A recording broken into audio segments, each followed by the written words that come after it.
I've taken a look at your proposal. It's much better than the ones you showed me before, but I'd still like to make some changes.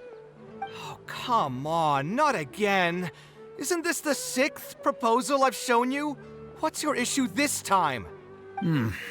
It's a bit hard to put into words, but the design still doesn't look quite right to me. I have to say, that's a terribly vague and unconvincing explanation. Please enlighten me. What would feel more right to you? For starters, don't you think this roof is jutting out a bit too far from the top? It looks almost like the head of a fungus. This door, too. I don't think it needs to be nearly this large.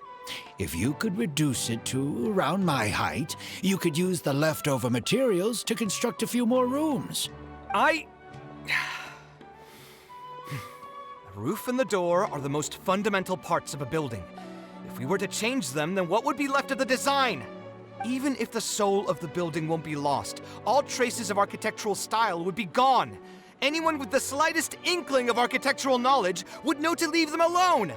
Oh, I understand the principles of what you are saying, of course, but the truth remains that I'm still a bit unhappy with the design as is. Is there anything else that you can do? Oh, actually, I just got an idea. Can we get rid of all the extraneous sections on the roof, so the whole design will just be one vertical structure, similar to that of a tree trunk? What? Don't architects often say that symmetry makes everything more balanced and pleasing to the eye? This way, the proportions will be completely balanced. I really don't know how you managed to come up with such a ridiculous idea. Wait, don't tell me. Someone hired you specifically to commission me and put me through the ringer?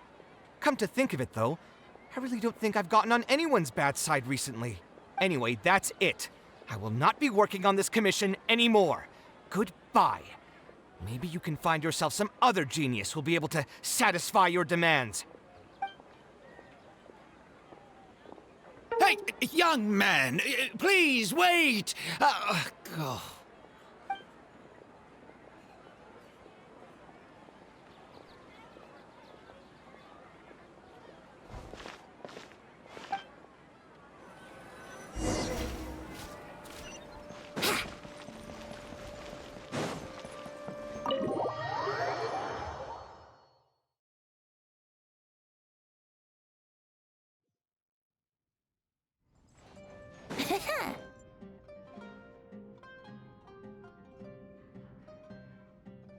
Taking this commission was truly the worst decision ever.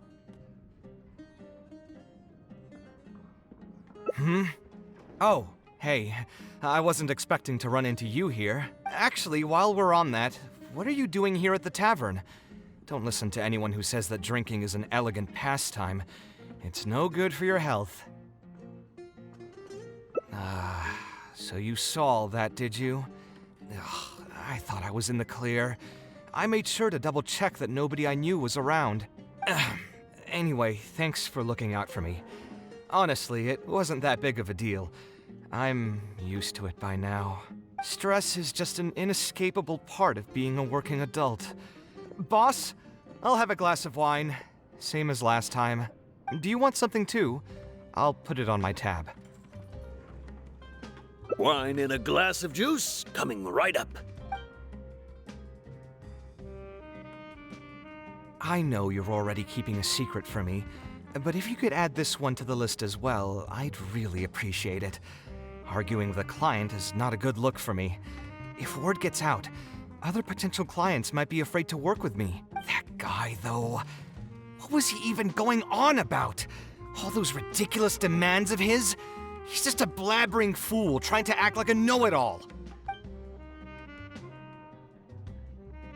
Another glass, please, boss.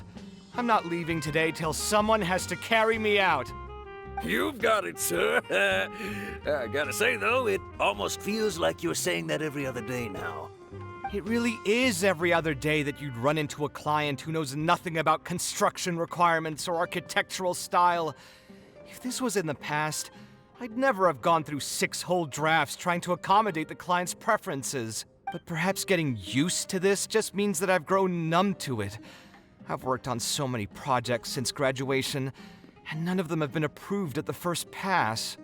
I would spend a lot of time altering my designs, and by the time the clients were finally satisfied, all my passion and enthusiasm would be gone. It feels like I'm straying further and further from my artistic vision with every change I have to make. I suppose, though, that just sticking to your guns and completely disregarding other people's feedback would also not be a good thing. All of this makes for a real paradox, one that particularly crops up in my work, too. In the end, what is the true meaning of art? Should I see it as a divine gift of inspiration from the gods, or an expression of the light of my own wisdom? Here's your drink.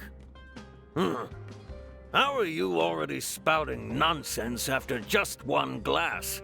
Your tolerance is usually much better than... Boss, what do you think is the meaning of art?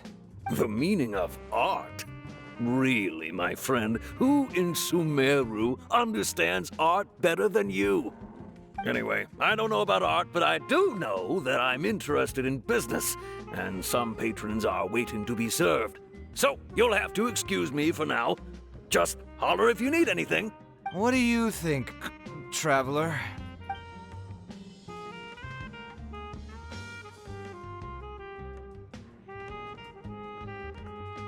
Exactly. So our thoughts on the meaning of art are rather similar. In Sumeru, and especially Sumeru of the past, the arts are not a popular discussion topic. Trying to talk about the arts is basically the key to killing any conversation. It's too bad that I'm not in my best form today. Otherwise, we could have talked about this for a little longer.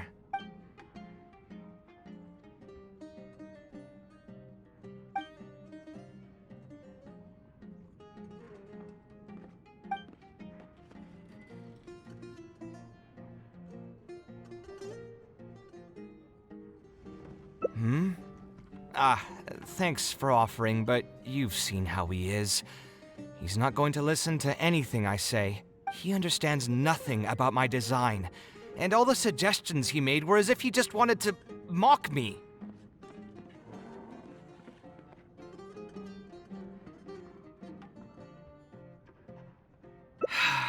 You mean, if I managed to get him to see things my way, then this project would also gain recognition from many people?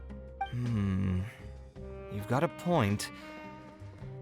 Let's hear him out one more time, then. Time to get going. I know where we'd be able to find the guy. There's no time to waste. The wine can wait until another time. I'll go take care of the bill.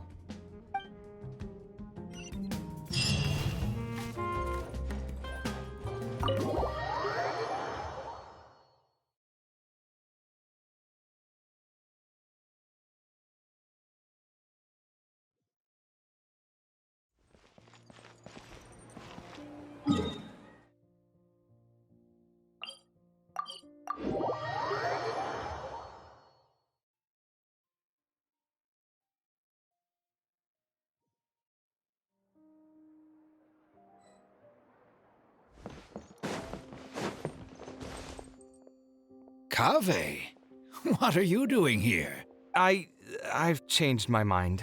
I was overreacting earlier. Can we try discussing the project some more? My apologies as well. Now that I think about it, some of my requests were indeed a bit unreasonable. If I choose you to create the design for my project, I should have a bit more faith in your vision. Thank you for understanding. Mutual trust is the basis for good communication. Now that we've got that out of the way, I think we can have a more productive conversation. To be perfectly honest, your commission request has been the most peculiar one I've ever received. Even now, I still know nothing about the building's intended purpose. All I know is that you want to build something in the desert for public use. I am aware that overly specific requests will restrain the architect's artistic freedom. However, knowing nothing about the intended purpose of the building also means I have no idea if I'm on the right track. I've produced several draft proposals for you to choose from, and you've rejected every single one. If we don't get on the same page, it could be a decade before we can finally break ground on this project. Yes, I've given this some thought already. I think we can go with the general direction of the latest proposal that you just showed me. It's just... Just what? Putting the building design aside, can we get some less expensive materials for the floor tiles? Yeah, I know someone in the business, and the red bricks he sells can go for pretty cheap. The timber here as well. We should be able to find some substitutes. Please give me a moment. My head's starting to hurt again. Just please hold on for a second. So, let me get this straight. You want to reduce the cost of the project, right? But if we implement your suggestions, then I'm afraid we have to scrap the entire design. Architectural design cannot be neatly split into discrete parts. Any change to one part of the design will affect the quality of the whole thing.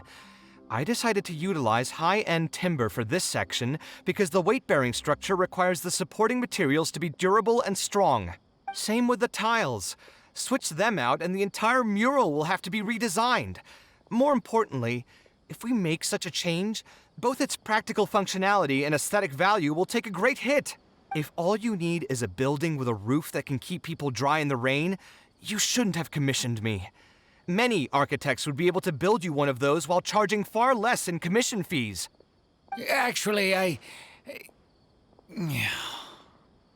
Please tell me, are you absolutely sure that there's no room for any changes in this draft of the design?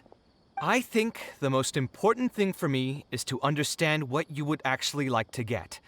If you could tell me more about your vision, I might be able to work with the design some more. You are the client, after all. You should have the final say on how the project turns out. I want to build something unique. Something quiet and warm inside. A refuge that can block out the world outside. I want all who enter this building to be able to temporarily forget everything that's going on outside of the building and just focus on their task at hand. That's a bit more information than last time, but it's still extremely vague.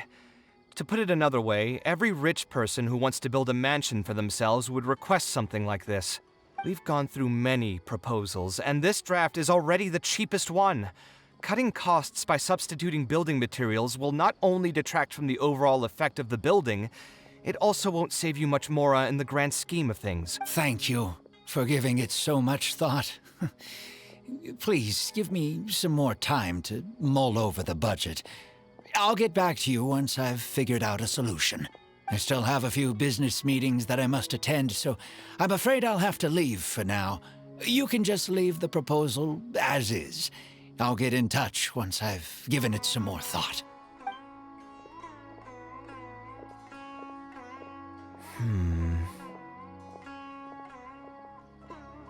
I also have a similar feeling.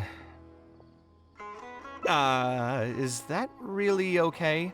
I mean, what he does now is none of our business. He does seem really suspicious, though. He dresses like a rich person, but when you talk to him, he hardly sounds the part. That's actually pretty common. Not all rich people are spendthrifts.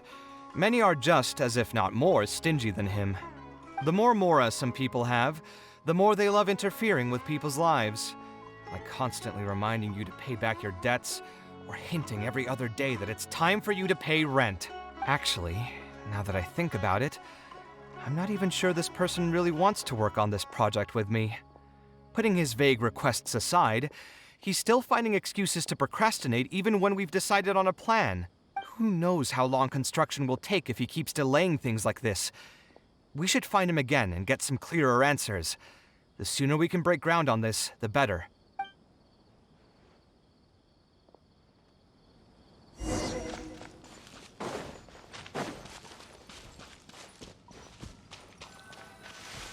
Huh? Where did he go? I could have sworn he went this way. Let's keep looking.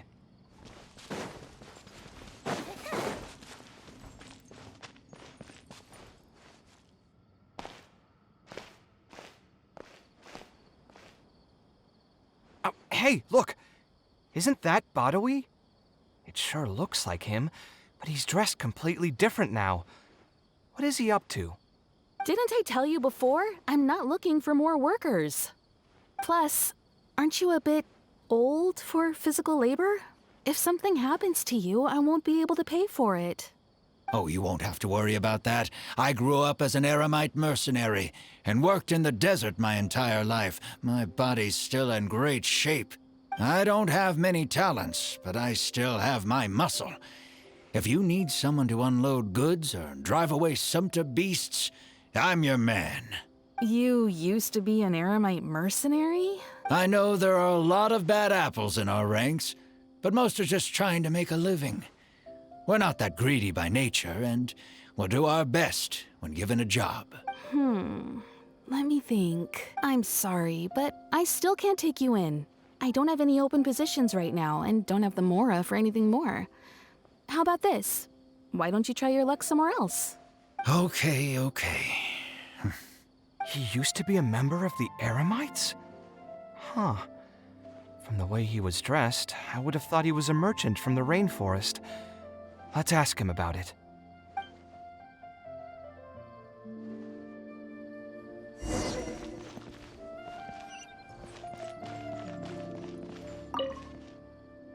We meet again. Huh? Why are you guys here? That's what we wanted to ask you. Who are you? Why did you dress up like a merchant to talk to me about our project? There's no need for us to continue this project if you still want to keep hiding things from us. I don't work with individuals I can't trust. Believe me, I didn't have any bad intentions. It's just... All right, there's no point hiding anything anymore. The building I'm trying to commission you for is not really a personal residence for me, but rather a library for children living in the desert. A library? Funded entirely by yourself? Shouldn't this be the responsibility of the academia? I've heard that the academia will be looking to prioritize the desert with the allocation of educational resources and materials. It sent over a large shipment of regular goods just last month. You're right, and I was aware of these happenings as well. I just figured what I want to do is a separate effort from what's already being done by the academia. The desert is too vast. Even if the academia spends a lot of effort trying to disseminate knowledge in those parts, it might still take decades, if not centuries, to reduce the educational gap that already exists between the two regions. And what's more, I don't know if the academia would ever reverse its stance in the future. All I know is that as a desert dweller, we should not wait passively for good things to happen to us. If we only did that, we'd never be able to stand up and hold our heads high. I don't have much longer left on this world, so I just want to use whatever time I have to contribute something to my homeland. I didn't want you to know that I came from the desert. I've lived in the desert my entire life, and there wasn't anyone here that I could trust. I figured I needed as much safety as I could get. To the point that you even disguised your identity? That's certainly taking playing it safe to the next level. Hold on. Don't tell me you've also been scammed before. When I first came to Sumeru City, I brought a lot of Mora, hoping to find an architect that I could work with. Someone agreed to take on the project, and even took a sum of Mora from me, but then disappeared without a trace. After that, I heard that there are a lot of untrustworthy people in this business. Some would run as soon as they've been paid, while others would deliberately use expensive materials and take a cut of the construction funding. I spent a while collecting information in the city, and eventually learned that you're the most famous architect in all of Sumeru. I figured that you wouldn't need to make Mora by scamming people, so I decided to reach out to you. By the way, how did you know I was scammed? I don't think I've ever mentioned that to anybody. Just a hunch.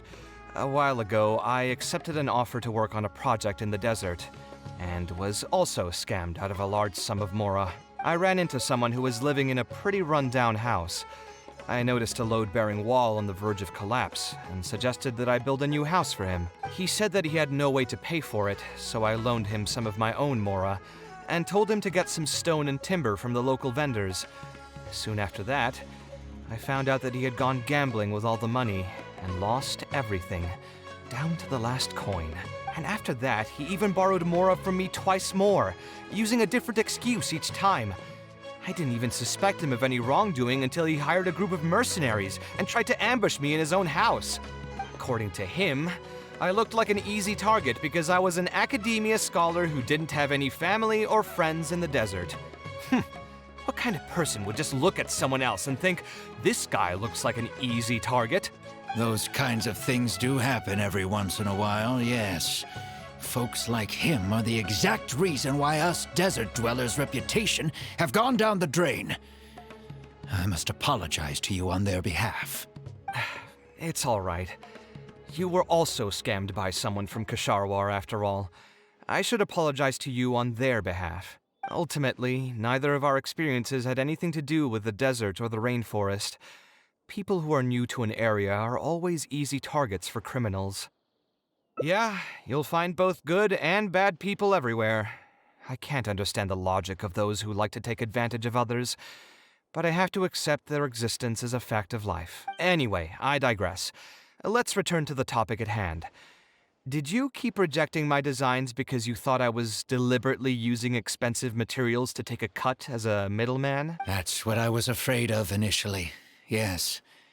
I eventually understood that you weren't out to cheat me. But unfortunately, I still don't have nearly enough mora to pay for the design you proposed. I've done the math and know that we should be able to make it if we cut some corners. However, after our conversations, I can see that you're passionate about your design, and I'm quite fond of the proposal as well. So, I decided to try and see if I can afford your proposal as is. I've been looking for work every day. And in another month, I should be able to cobble together enough mora to meet the budget. By cobble together, you mean you're going to spend your entire life savings on this project? But then, what will you do if something unexpected comes up, and you find yourself stuck with no emergency fund? To be honest, I haven't really thought about that. I mean, when you've lived to be my age and something happens, you can't really call it unexpected anymore. All I want is to build this library before I leave this world, so that the children of the future would have some books to read, and the desert dwellers would be able to learn their letters and pick up some practical knowledge. A while ago, I heard that the academia had decided to recruit a number of exceptional children from the desert. Of course, this is welcomed news. But as someone who's spent their entire life in the desert, I still have a few concerns. I know the desert life and can predict what the problems will be. Many children from the desert have had neither the interest nor the proper environment to learn. So even if the academia would take them in, once they enter the halls, they might find themselves surrounded by other children who look and act very differently from them. And as a result, they might become socially isolated. Yes, I can imagine that. My father passed away at an early age.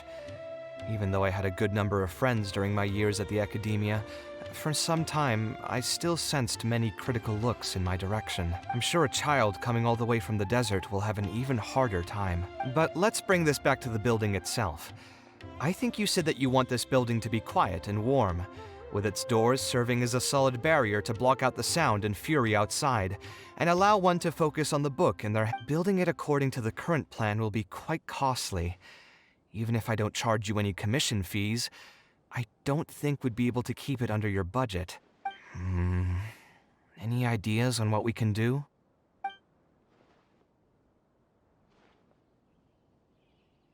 Sponsor the project? You mean convince wealthy merchants to join our cause and pool their money together to build the library? That does make sense. A library is a big project, and it's going to be hard to fund it with just a single person's mora. What do you think? If we can find others to sponsor the project, We could potentially increase the size of the building 2- or 3-fold. It's all fine with me, but where do you think we'll be able to find these sponsors? Well, you're right. If I really think about it, I'm not too familiar with many big-name merchants. Her? Hard pass! With her shrewd and greedy personality, she would never put Mora into something like this. Now there's an idea. She probably won't say no if all she'll need to do is to make some introductions instead of spending Mora. Let's go and pay her a visit.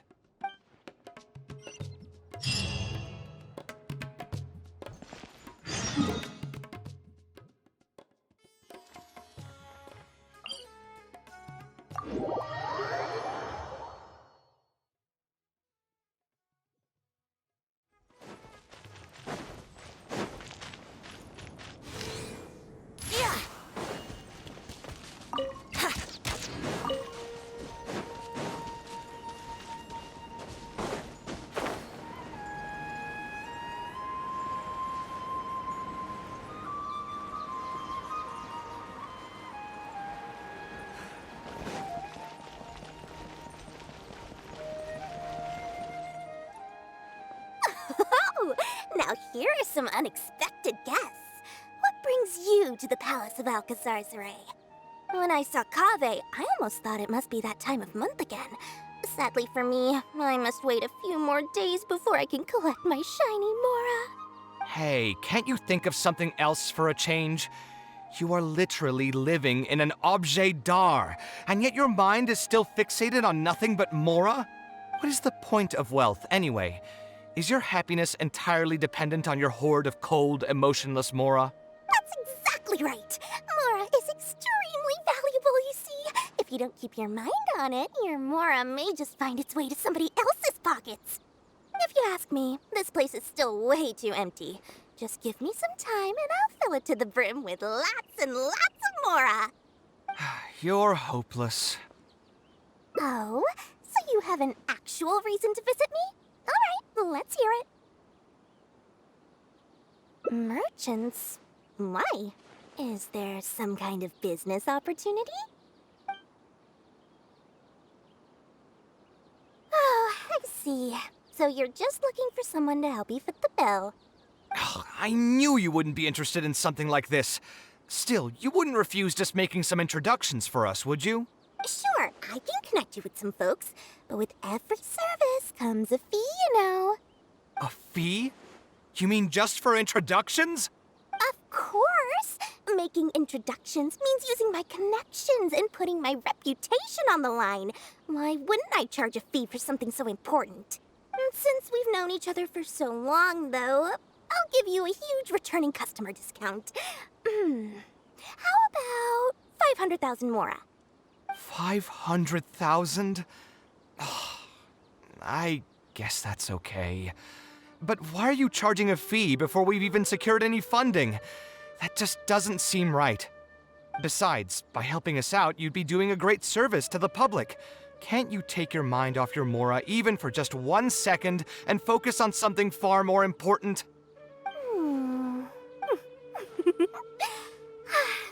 Very well. Since you're so passionate about this project, I'll help you out and waive the introduction fees. 3 of my business partners came by earlier today to discuss some things with me, and they still haven't left yet. I'll arrange a meeting for you, and just so we're clear, it'll be up to you to present your project and discuss any deals.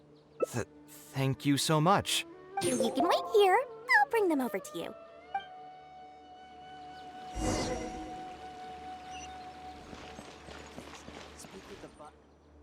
Dory gave us a brief introduction about the two of you. You are Kaveh, the renowned architect, and you are the traveler. Practically all of Teyvat has heard of you by now.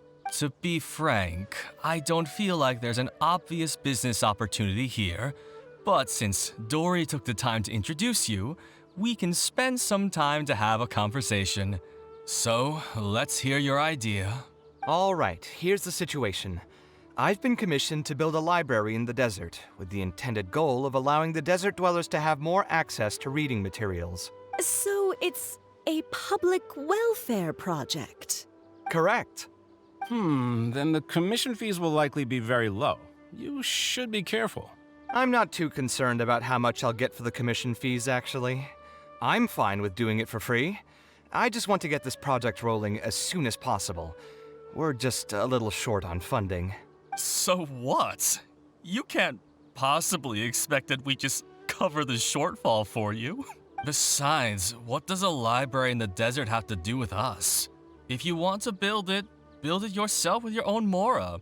Seems simple enough to me. Hey, there's no need to be so harsh. They are Dory's associates after all. Here, can you tell us a bit more about what we can gain from sponsoring this project?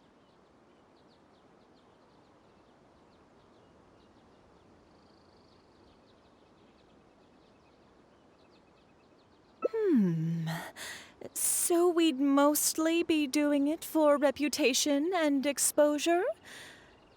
There is some value to that.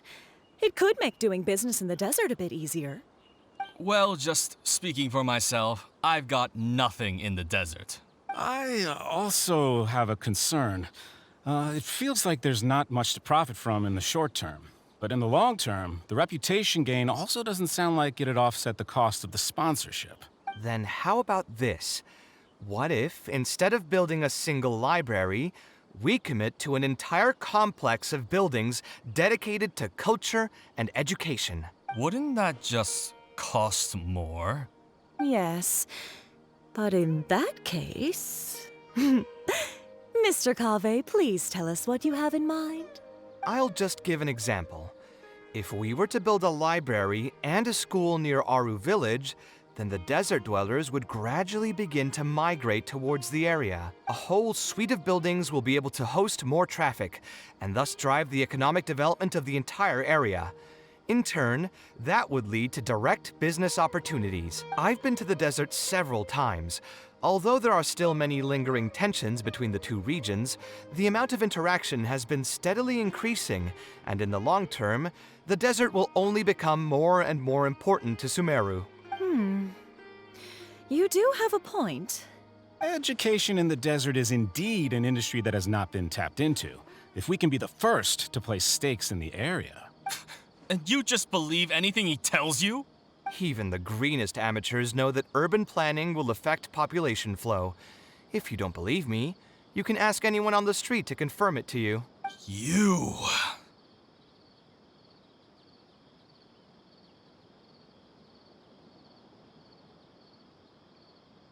Hey, why are you starting to sound like I'll hate them? Wait, something just occurred to me.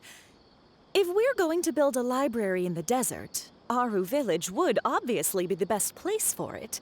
But it seems we're not the only ones with our eyes on the village. I heard a rumor a while back saying a lot of land and buildings in Aru Village have already been secretly purchased by a big-name merchant. What? What? In other words, if we try to join the fray now, there won't be much left for us. If we want to build a suite of buildings focused on education and culture, Aru Village is the prime location. If we want to build it anywhere else, we'll have to deal with a far larger list of problems. It's not impossible, I suppose, but... Then there's no hurry. We can wait for Aru Village to develop more first and get into the market for expansion to other areas. But if you were to do that... Is there nothing else to discuss? Great timing! I pretty much heard all I want to hear. If there are no other urgent matters, I'll be on my way. I'll be off as well. If you have any new ideas, please feel free to reach out. It seems like the others are not interested in funding this, so no point in me doing this on my own. Let's revisit this another time. Hey, guys, wait! Well, what can I say? I guess it went somewhat as expected. They are Dory's friends, after all. As soon as they heard that there's not much more in this for them, they lost all interest. Yeah, it's just another day doing business with people. But I can never get used to that. Those people never think of anyone other than themselves. Looks like we'll have to figure out some other way to get the funding. Let's go. How did the meeting go? Want to talk about it?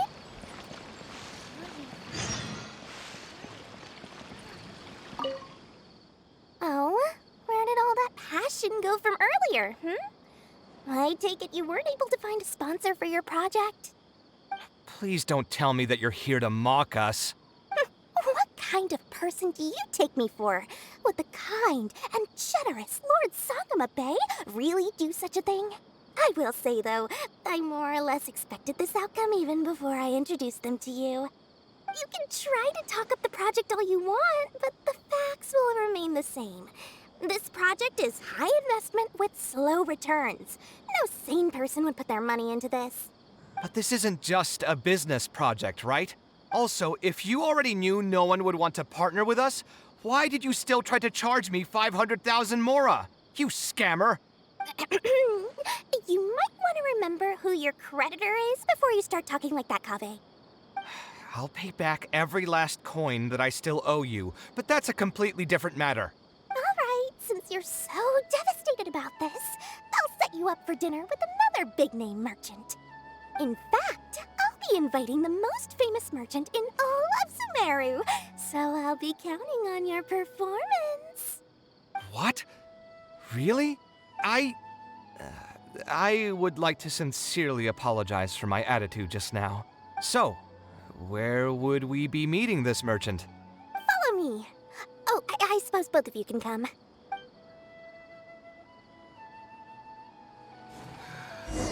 just wish that some people would actually do their jobs.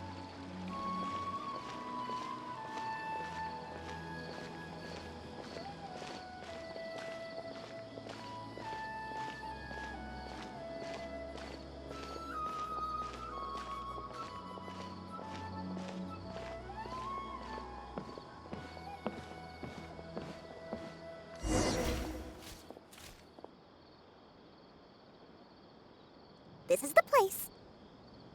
You said you're going to introduce us to the most famous merchant in Sumeru. Well, where are they? You still don't get it, huh?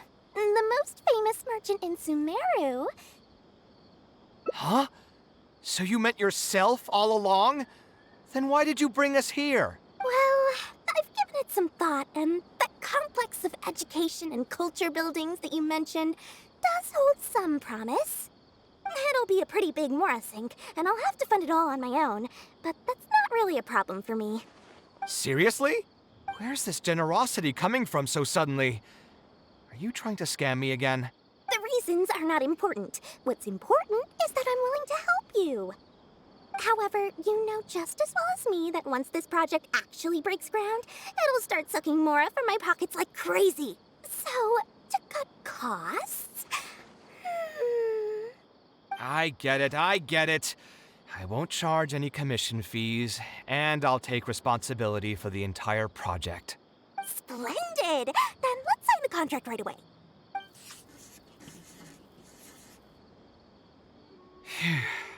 This way, the children of the desert will have some books to read. Their lives should improve a bit after this.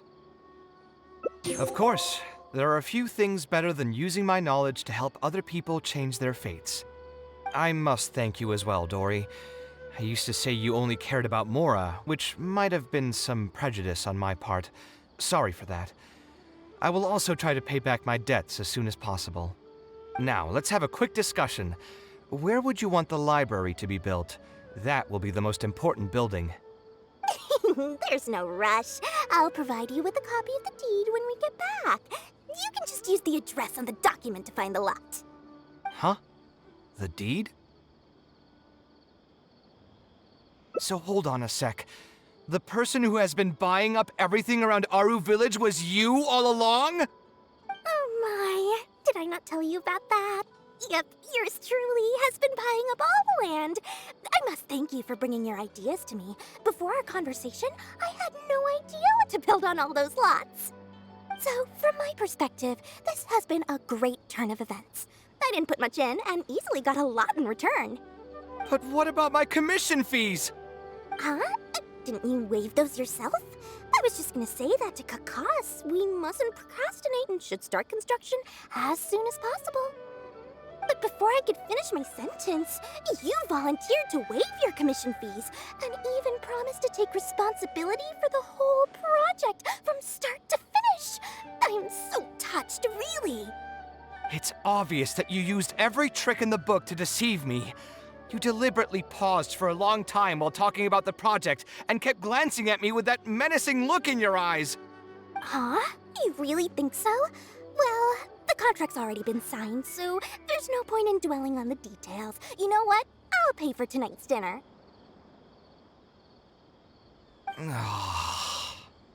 Fine, I'll drop the argument on the commission fees. But since you said you're paying for dinner, I'm going to order the best dishes and booze this place has to offer, and lots of it. Tonight, we're feasting until I've recouped my full commission fees.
We meet again. Huh? Why are you guys here? That's what we wanted to ask you. Who are you?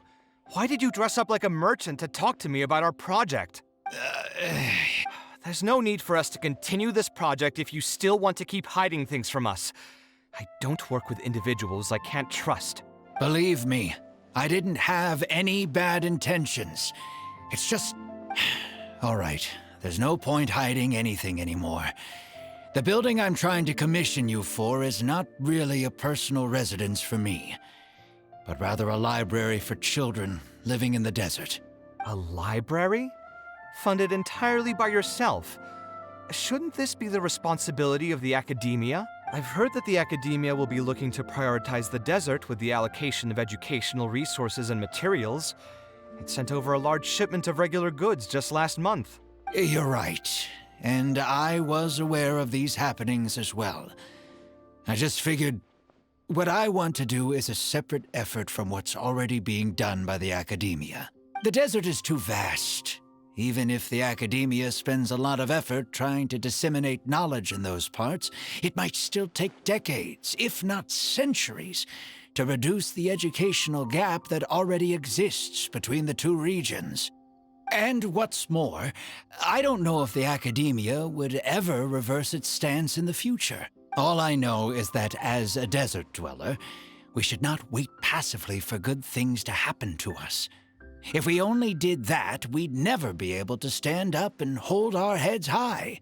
I don't have much longer left on this world, so I just want to use whatever time I have to contribute something to my homeland. I didn't want you to know that I came from the desert. I've lived in the desert my entire life, and there wasn't anyone here that I could trust. I figured I needed as much safety as I could get. To the point that you even disguised your identity? That's certainly taking playing it safe to the next level. Hold on. Don't tell me you've also been scammed before. When I first came to Sumeru City, I brought a lot of Mora, hoping to find an architect that I could work with. Someone agreed to take on the project, and even took a sum of Mora from me, but then disappeared without a trace. After that, I heard that there are a lot of untrustworthy people in this business.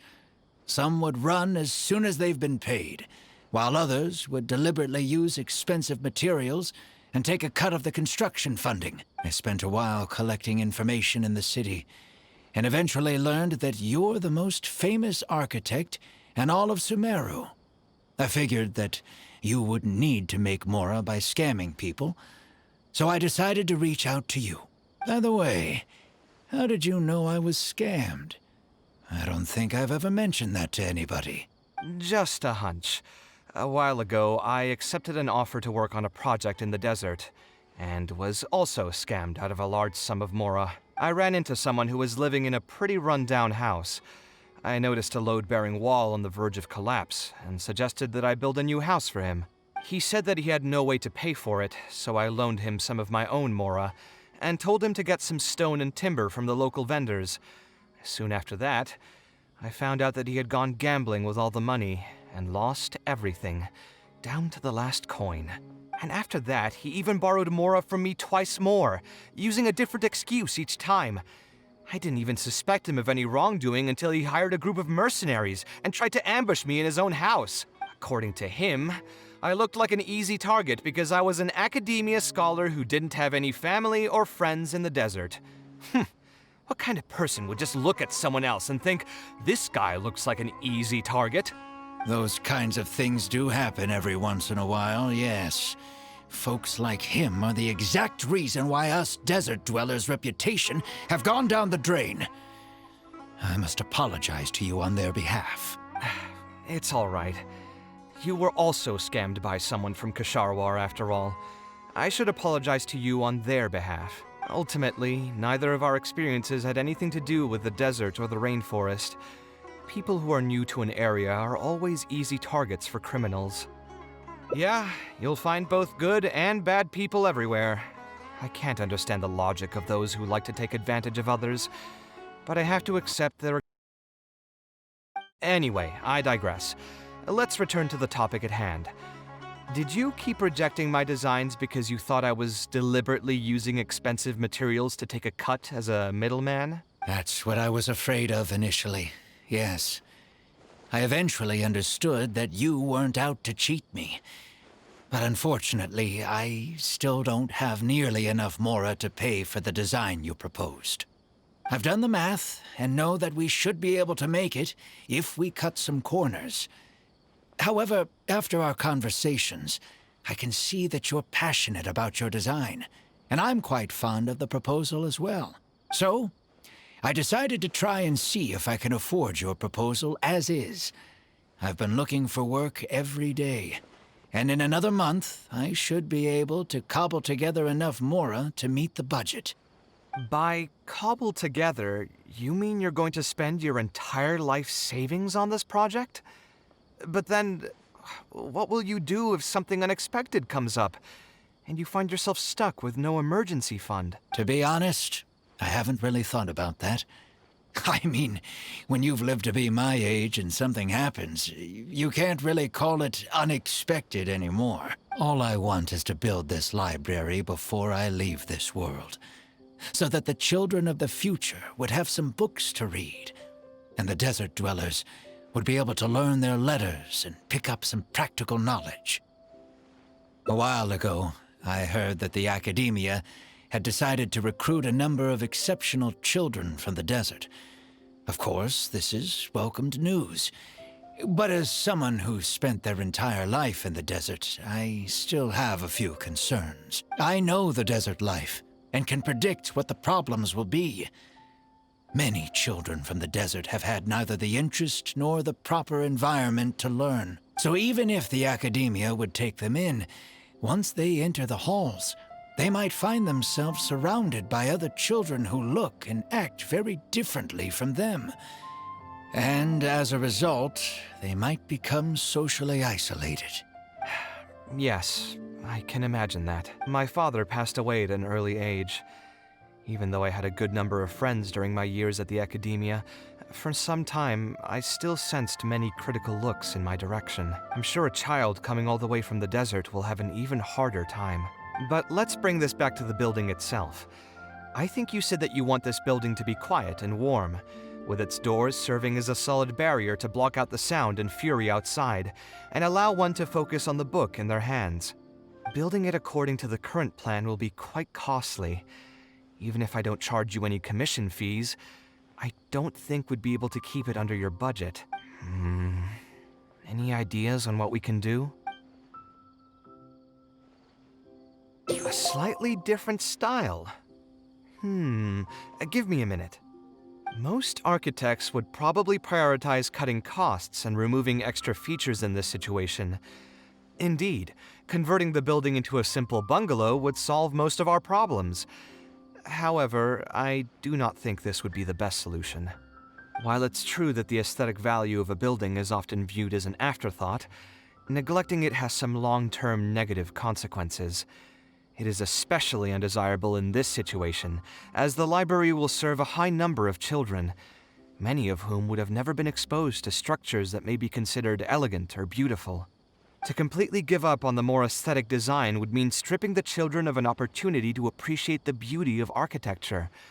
I share Badawi's sentiments in wanting to preserve a more complex design. However, if we can reduce the ornate aspects of the design while maintaining its fundamental elegance, which is to say we won't touch the arches and stone pillars, but make changes elsewhere.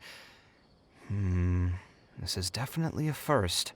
To make up for the loss of regular details, we would need to put a lot of extra effort into the layout, lines, and color. I see. Would that really be okay? It just increases the difficulty of the design. You should feel lucky that out of all the architects in the city, you chose to approach me. Most of the others would have given up on this project by now. As for inspiration, I think I might have something in mind, but I'd need to visit the site to make sure. Where do you want this place to be built? Tell me the exact location. Aru Village. Although it wasn't my childhood home, I think it'll be the best site for such a building. Okay, then we can pay a visit to Aru Village. Is there something I can do for you? I've already caused you a lot of trouble before, and now you're revising the design again because of me. Which draft are we even on now? It's making me feel terribly guilty. Let me think. You said you used to be an Eremite mercenary, right? In that case, you could help us clear out some monsters that are blocking the way to Aru Village. We want to keep the roads clear, and reduce the loss of materials during transport to a minimum. If everything goes well, that'll help us save some Mora. All right, just leave it to me. If there's anything I'm good at, it's clearing out monsters. What are you waiting for, then? Let's pack up and get ready to go. Fresh fruits and veggies, both quantity and quality.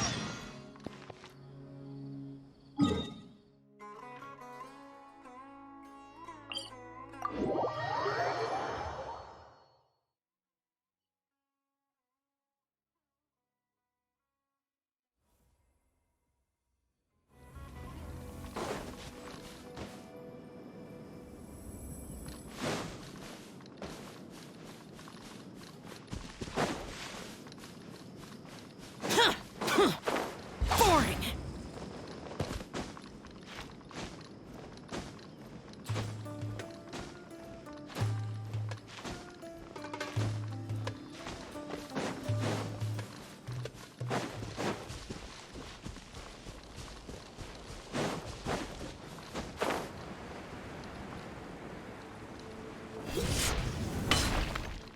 Most materials going from Caravan Ribat to Aru Village would pass through here. There are a lot of monsters out here today. If you find it hard to keep up, just let us know. Oh, don't worry about me. This is nothing. I'll be careful, though, and you should do the same.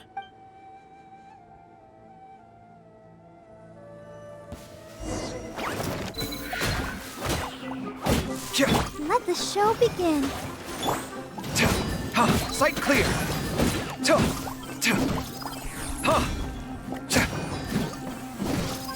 Come at me!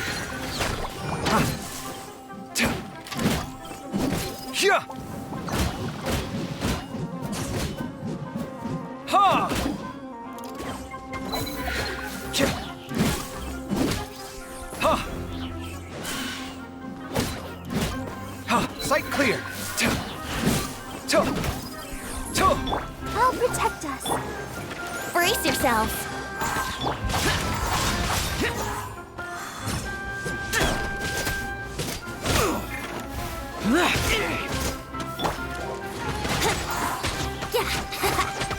There is no escape!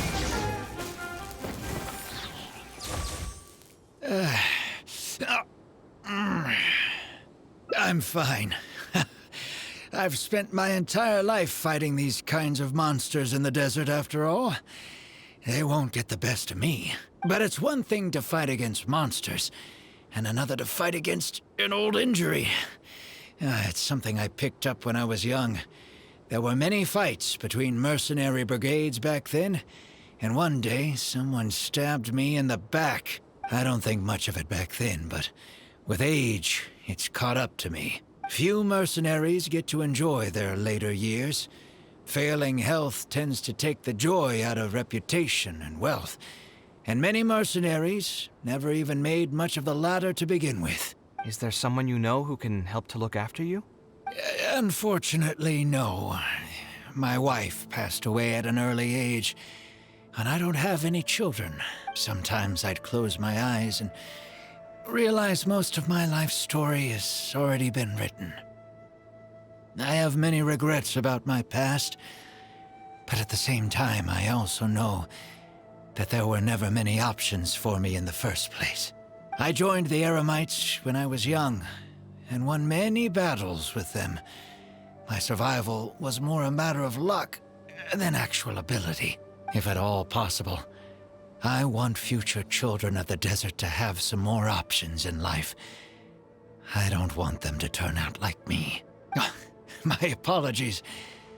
The older we get, the more we tend to ramble. Seems like we've already cleared out most of the monsters. Let's hurry over to Aru Village.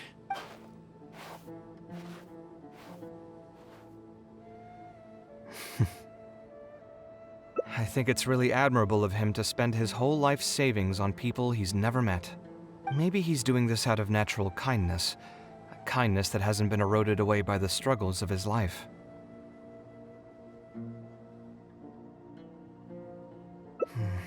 Perhaps. To clarify, though, I don't think I'm quite the same. Some people call me an idealist. I do have some sentiments of that general persuasion, such as wanting everyone to be able to lead a happy life. But my situation is more complex than that. In the beginning, what drove me to harbor those thoughts was less idealism and more a desire to make up for a sense of guilt. When I was young, I impulsively encouraged my father to take part in the first Inter-Darshan Championship, hosted by the Academia. He set off confidently hoping to win something for me, but failed to clinch the title. What's more, he fell into depression after the competition, and requested to join an investigative research project in the desert. I never saw him again. Word has it that he got caught in quicksand. Even if other factors may have contributed to his death, the fundamental cause still circles back to me. I started doing many things in life because I wanted to make amends. Even in cases where I couldn't do something for a specific person, I still did whatever I could. I think I just wanted to make myself feel a little better. At this point, even I don't know. I've tried self-reflection, but it didn't help. I can't seem to walk away from many things that I see or hear about, even if they don't directly concern me. And I can't quite pinpoint the source of it. Maybe it's just like what those Vahumana scholars often say. It's hard for people to truly understand themselves. I could be doing things out of endless guilt, or I could be doing them out of a strong sense of empathy. It could even just be a matter of conceit. The potential motivations could number in the dozens, but the actions they result in are the same. Anyway, I suppose I don't really mind being called an idealist. They also used that term to describe my father. It seemed to carry fewer connotations back when he was around. I've known Al-Haytham for many years now, and discussed my ideology with him for nearly as long. Maybe argued is a better word for it. He told me a long time ago that no matter how strong of a swimmer you may be, you'll still get dragged under by the others who are drowning once you run out of stamina. He believes this is the fate that awaits all idealists. I still believe I should live by my ideals, and I've given him countless reasons why I think it's a good idea to do so.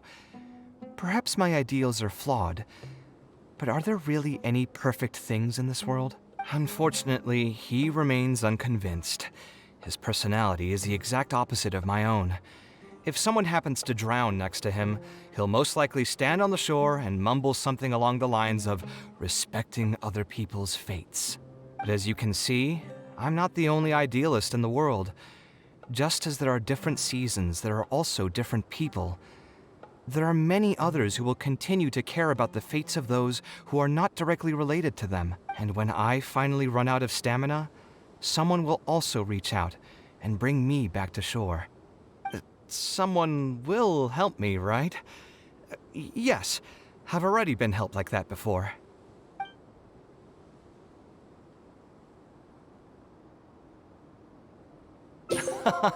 But you've helped me plenty already.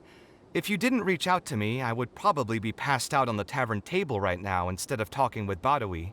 Either way, I'm feeling much better than when you first found me at the tavern. I can feel inspiration already welling up inside of me.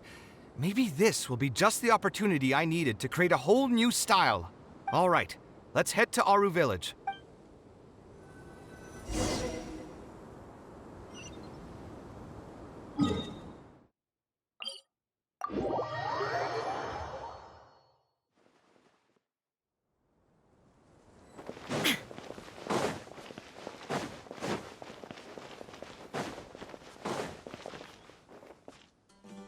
Now that we're here, it's my partner's time to shine. Marak! Oh, what's this? My toolbox. I built it using an ancient mechanical core. It's not too smart, but it's super useful and can help me with a variety of tasks. I'll take Marak and find a suitable location for the building. Once that is done, I'll get to work on a few designs. Traveler? Ah, you know each other? Hello. I suppose you must be Kaveh from Kasharawar. I've heard of you before. My name is Sitaria, and I'm currently the person in charge of promoting educational assistance programs here in the desert. Educational assistance programs. Then you must be familiar with the local conditions here. I can't say I'm too familiar just yet, but if you have any questions, I'll try my best to answer them. I've been commissioned by Mr. Badawi to build a library in the desert. We've settled on the general design direction, but we are trying to finalize some details based on the conditions around the intended location. A library? Do you intend to open it to the public for free? That's right. I want to make sure the children will have books to read. That's fantastic! I'm sure the children will be thrilled. Right now, we don't have access to many paper books or a quiet place to read. Truth be told, this very thing has been keeping me up at night. Let me get straight to my questions then. Can you estimate the number of children around here who'd be interested in reading? Besides the usual noise of village pedestrians, are there any other sources of noise in the village? Oh, and have any landslides occurred here recently? And also, where are the spots around the village that have been most affected by wind and erosion?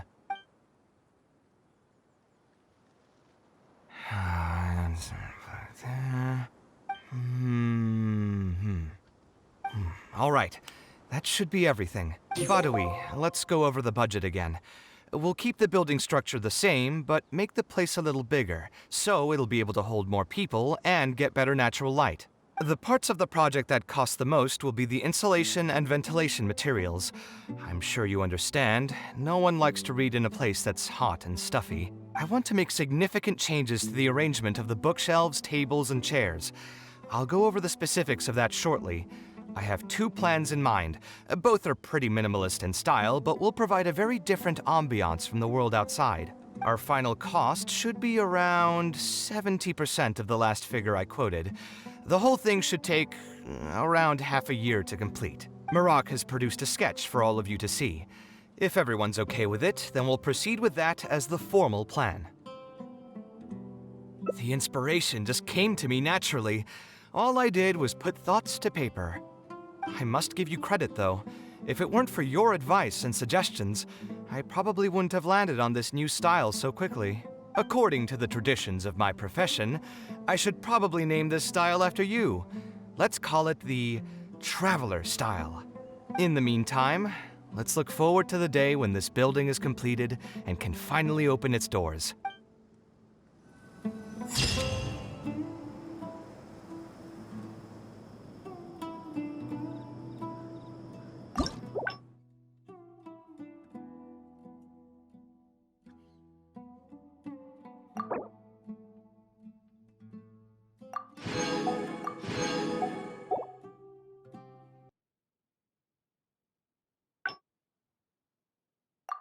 Inactivity serves no purpose whatsoever.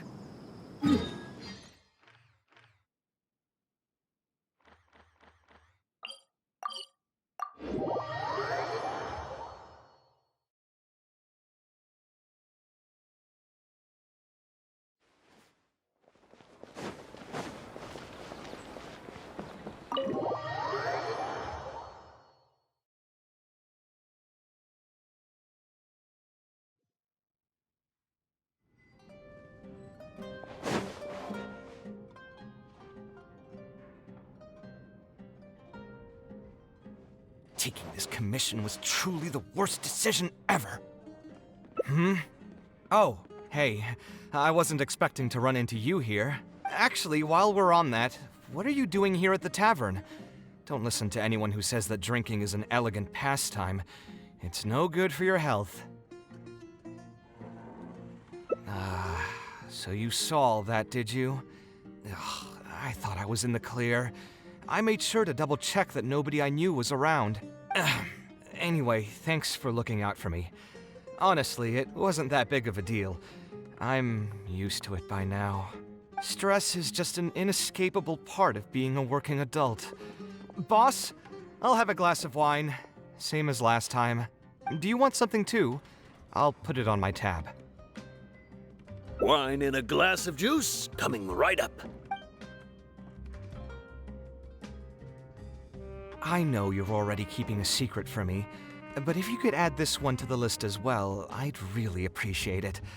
Arguing with a client is not a good look for me. If word gets out, other potential clients might be afraid to work with me. That guy, though, what was he even going on about? All those ridiculous demands of his? He's just a blabbering fool trying to act like a know-it-all. Another glass, please, boss. I'm not leaving today till someone has to carry me out. You've got it, sir. I gotta say, though, it almost feels like you're saying that every other day now. It really is every other day that you'd run into a client who knows nothing about construction requirements or architectural style. If this was in the past, I'd never have gone through 6 whole drafts trying to accommodate the client's preferences. But perhaps getting used to this just means that I've grown numb to it. I've worked on so many projects since graduation, and none of them have been approved at the first pass. I would spend a lot of time altering my designs, and by the time the clients were finally satisfied, all my passion and enthusiasm would be gone. It feels like I'm straying further and further from my artistic vision with every change I have to make. I suppose, though, that just sticking to your guns and completely disregarding other people's feedback would also not be a good thing. All of this makes for a real paradox, one that particularly crops up in my work, too. In the end, what is the true meaning of art? Should I see it as a divine gift of inspiration from the gods, or an expression of the light of my own wisdom? Here's your drink. How are you already spouting nonsense after just one glass? Your tolerance is usually much better than that. Boss, what do you think is the meaning of art? The meaning of art? Really, my friend, who in Sumeru understands art better than you? Anyway, I don't know about art, but I do know that I'm interested in business, and some patrons are waiting to be served. So, you'll have to excuse me for now. Just holler if you need anything. What do you think, traveler?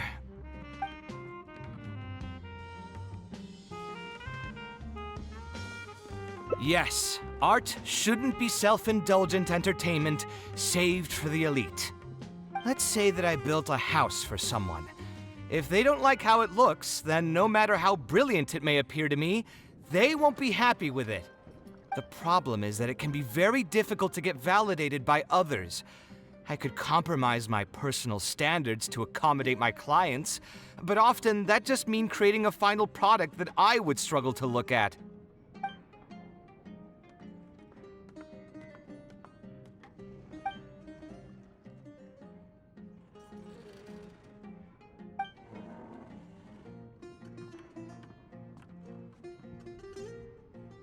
Sounds great to me. I don't even want to think about this project anymore. But what should we do?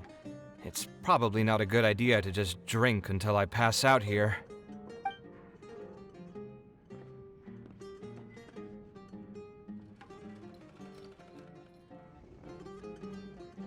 A different career. I see. That's not a bad idea. I think I've heard a saying somewhere before. 80% of a working adult's woes are due to not having enough mora in the bank. It's just a saying, of course, but even I will admit that my life would be a lot better if I could make additional mora. And if I want to make mora, I should finish that ridiculous commission. But I really can't find it in me to go back and talk to him right now. Hold on. I just remembered that I used to have a senior classmate by the name of Alkami. If memory serves me right, he's no longer taking private commissions, but he's still doing pretty well for himself. Maybe I'll be able to get some advice from him. Yeah, I should get on this right away. No more wine for me today. I'll grab the bill and be on my way.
Ah, Kaveh, it's you!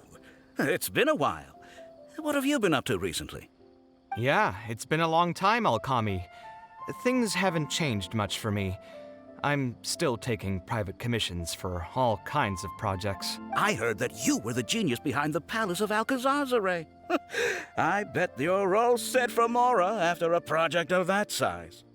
Well, it's hard to make a profit from every project, you know? Hard to make a profit? You've got to be joking. I've never met an architect who didn't make a profit from a project. Unless the client fled before they paid the commission fee in full. But that doesn't sound right either.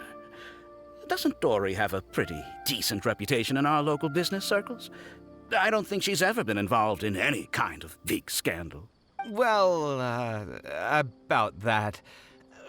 I mean, it was complicated. I understand. Either way, doing one project after another sure gets exhausting over the years, huh? I've been there, so I can feel your pain. I mean, I obviously never had your reputation to live up to. That must have been stressful. But I'm sure we faced all the same problems. Trying to keep your client in a good mood while you're trying to stop them from micromanaging things they don't know the first thing about. I don't miss it. Thankfully, that's all behind me now. Well, not exactly. My work is still closely related to architecture. Judging from the look on your face, you're still strapped for Mora. That's quite unfortunate. You're the most artistically gifted graduate the Kasharawar Darshan has seen in decades. But it looks like you still have a lot to learn in terms of making Mora. With that said, us Kasharawar grads should still look out for each other. What if I told you about an idea that'll absolve you of all your Mora troubles going forward? Are you serious? But something like that has got to be some kind of top-level business secret. Are you sure you can just share something like that with me? Besides, I don't want to just take something like that without offering anything in return. I still have a little mora. Or is there something that I can help you with? Oh, you're too kind. This is just a simple tip. Even if I didn't bring it up, I'm sure you'd hear it from the others sooner or later. The idea is this. I recently opened up a training center with the goal of educating people in architecture design. Compared to the classes taught by those old fossils at the academia, my classes are more condensed and streamlined and will allow people to quickly get their foot in the door. Unlike the academia, I won't turn down anyone who's interested, rich or poor. As long as someone wishes to learn more about architecture, I'll accept them into my training center. It just so happens that I'm still looking for a few more instructors. So, what do you say? Interested in coming over to give a few lectures? Regardless of the pay, I can already guarantee that it'll be far more comfortable than working on random people's private commissions. Ah, so you want me to join you as an instructor? That does sound like something I'd be able to do. It sounds like a pretty stable job, too. What do you think, Traveler? Then it's a deal? Yes, it's a deal. Thank you, Alkami. Oh, like I said, there's no need to thank me for this. The lecture room is not far from here, so you can just come straight here tomorrow morning. As for the pay, how about we start at 300,000 mora per lecture? 300,000? Are you serious? How could you offer so much? It would seem that you're still oblivious to your own economic worth. 300,000 is nothing compared to the prestige of having the Light of Ksharawar as one of my instructors. 300,000 is also just the base rate. Just trust me on this. The longer you stick with me, the more you'll come to understand your true value in the market. I have to go make some preparations now. See you tomorrow. I was never particularly close with Alkami when we were in school. Who would have thought that he'd be so nice and friendly? I've hosted free lectures before, but this would be my first time being hired to lecture for a formal business. 300,000 mora per lecture. Whew. I'm so excited that I'm starting to get nervous. Thanks so much. I think I will be able to relax a bit more with a friend in the audience. Now, what should I talk about tomorrow? Some lessons I've learned over the past few years? I should probably save those for later. For my first lecture, I should start by getting them more interested in the field. All right, let's meet here again tomorrow morning. I should hurry home and create some kind of lesson plan. If I'm going to become an instructor, I should make sure I show up prepared.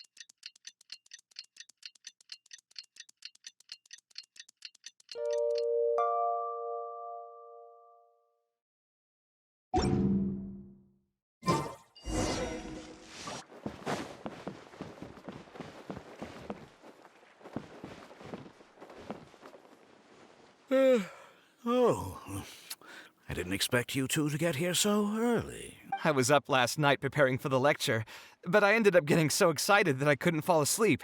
Here, I've prepared a lesson plan. Do you want to take a look? Lesson plan? I must commend you for your dedication.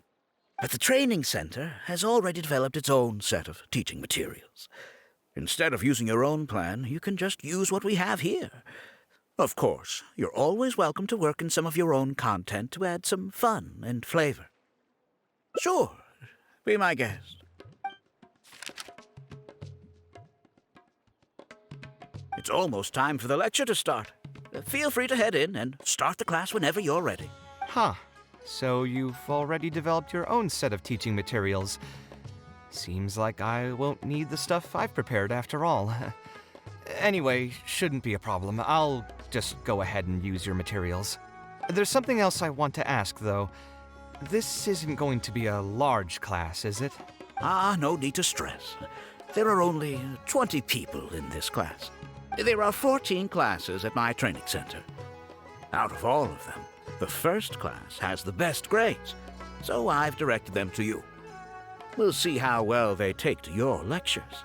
20 people, huh? All right. I think I can handle that.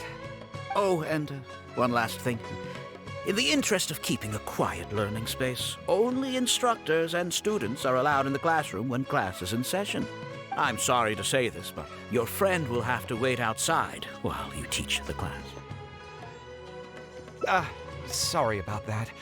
I'll meet you at the door when the class is over, then.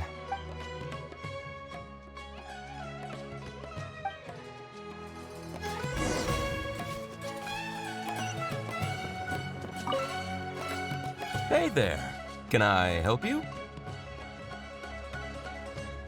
Oh, Alkami? You mean that rich guy who's been making quite the name for himself?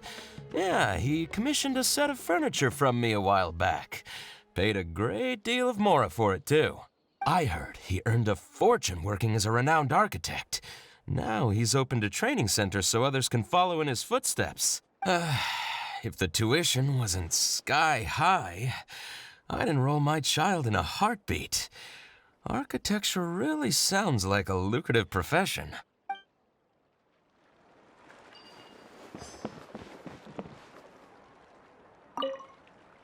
Did you hear? Alkami recruited Kaveh to be an instructor. I bet that'll boost his enrollment numbers. Really makes you jealous, eh? If you think about it, Alkami was never that talented himself as an architect. If we're just talking about professional skill, no one would pay for a class with him. That's true, but you've got to admit, his advertisements are really effective. After all, the academia only admits those that can pass its entrance exam, so only a few people could hope to study architecture in the halls of the Kasharwar. For those who can't pass the exam, or who just want to jump straight into the industry, the training center is the best bang for the mora. Man, to have that kind of business acumen.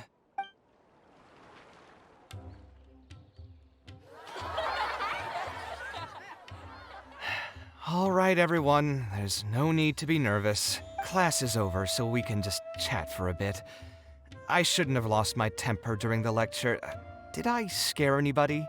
No, you weren't scary at all, Mr. Kaveh. We were just a bit lost and didn't get what you were talking about. Oh, don't get me started.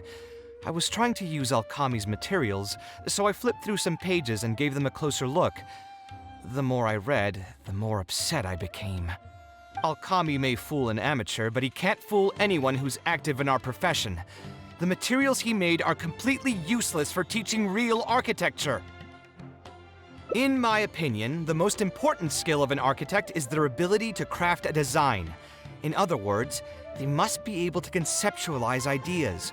There are tens of thousands of buildings in the world, as well as a countless number of architectural styles. Some designs emphasize aesthetics, while others prioritize practicality.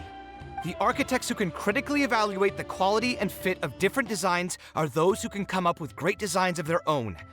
But you won't get any of that from the teaching materials they're using here. All these students are doing in class is rote memorization of existing designs. They are learning nothing about the underlying principles. How can they expect to become real architects? When they're done with this class, all they'll become are dilettantes with a pitiful smattering of architectural knowledge. But Mr. Kaveh, we didn't really understand anything you said after you threw away the materials either. What's the big deal anyway? It's not like we're looking to make some works of art. We just want to make some mora. You're studying architecture to make mora? Yeah.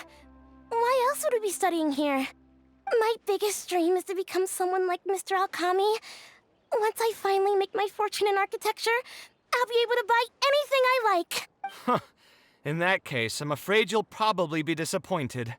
The reality is that the work of an architect is very difficult, and the pay is not lucrative at all. Believe me, I'm a perfect example. But how? Mr. Alkami just told us last night that you made a killing by building the Palace of Alcazarzare. He also said that as long as we graduate from his class, waves upon waves of people will reach out to us with private commissions, and we can just sit back and wait for Mora to fill up our pockets. It won't be long before I can put these miserable days behind me. Come on. And you all believed everything he said? But Mr. Alkami is really rich, isn't he? You... It's pointless trying to argue this with you right now. You've already filled your heads with pipe dreams. Let's go, Traveler. Let's hear about Alkami's true plans from the man himself.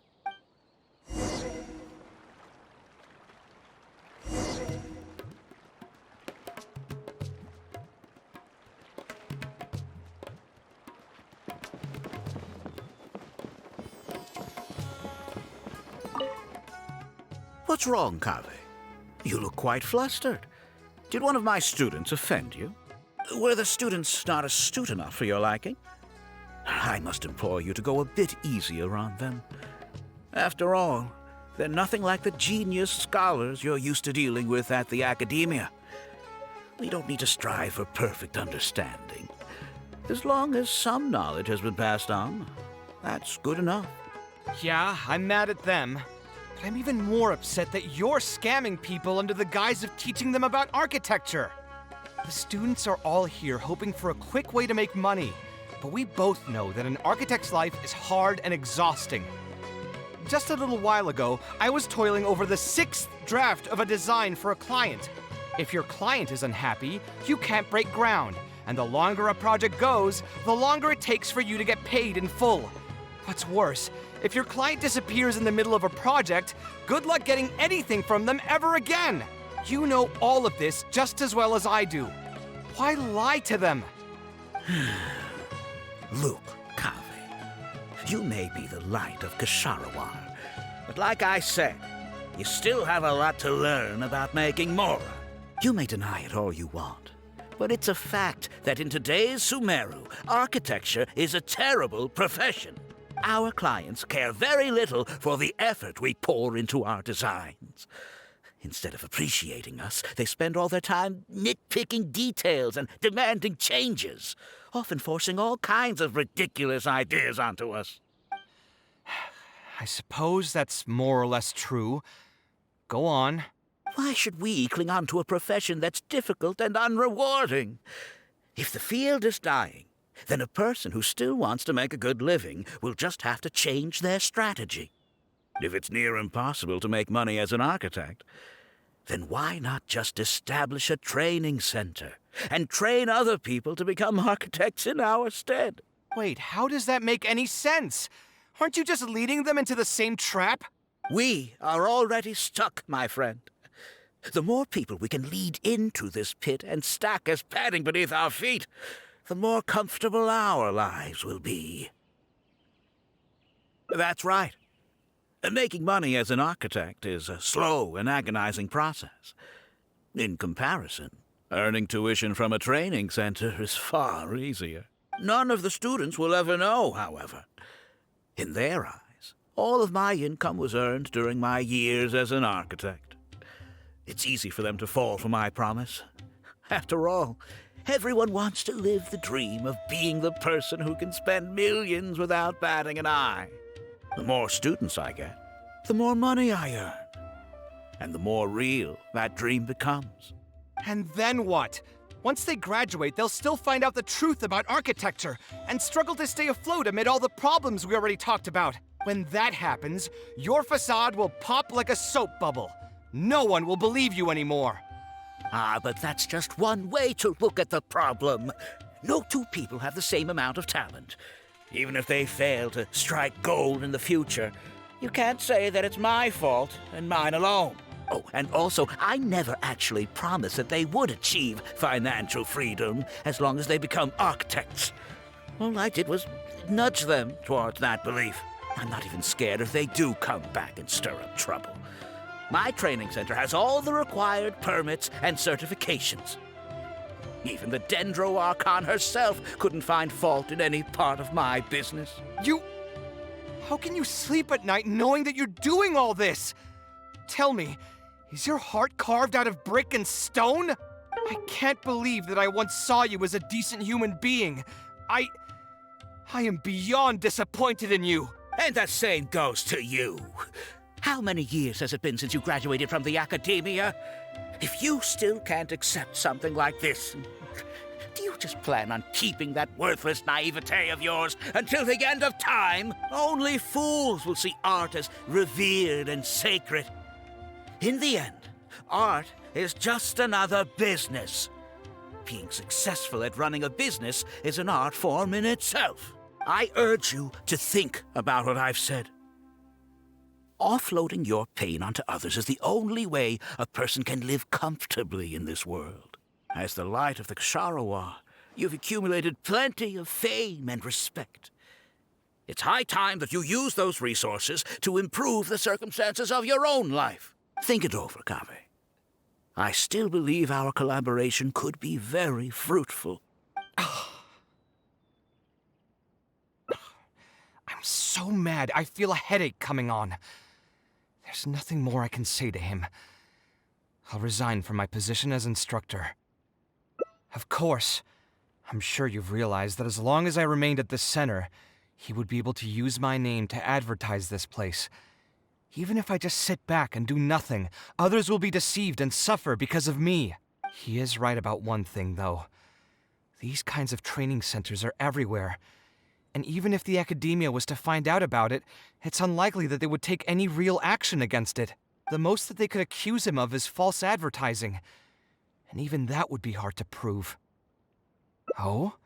Did you notice something else?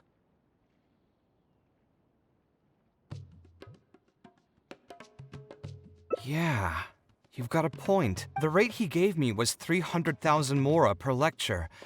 That probably came out of the students' tuition. And who knows just how much he's been charging the students for attending his classes. If you're gambling everything on making it rich as an architect, are you really going to have the mora to pay for that kind of tuition? Right. We should hurry. The students didn't believe a word I was telling them. They're still daydreaming about making millions. We're never going to get any information from them again if we let Alkami talk to them first. Let's move now before he's had the chance to react.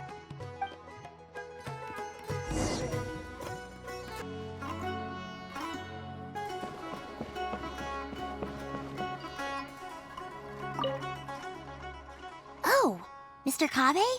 What are you doing back here? Class finished a while ago, but you're still here. Why haven't you gone home? I wanted to stay for a little longer.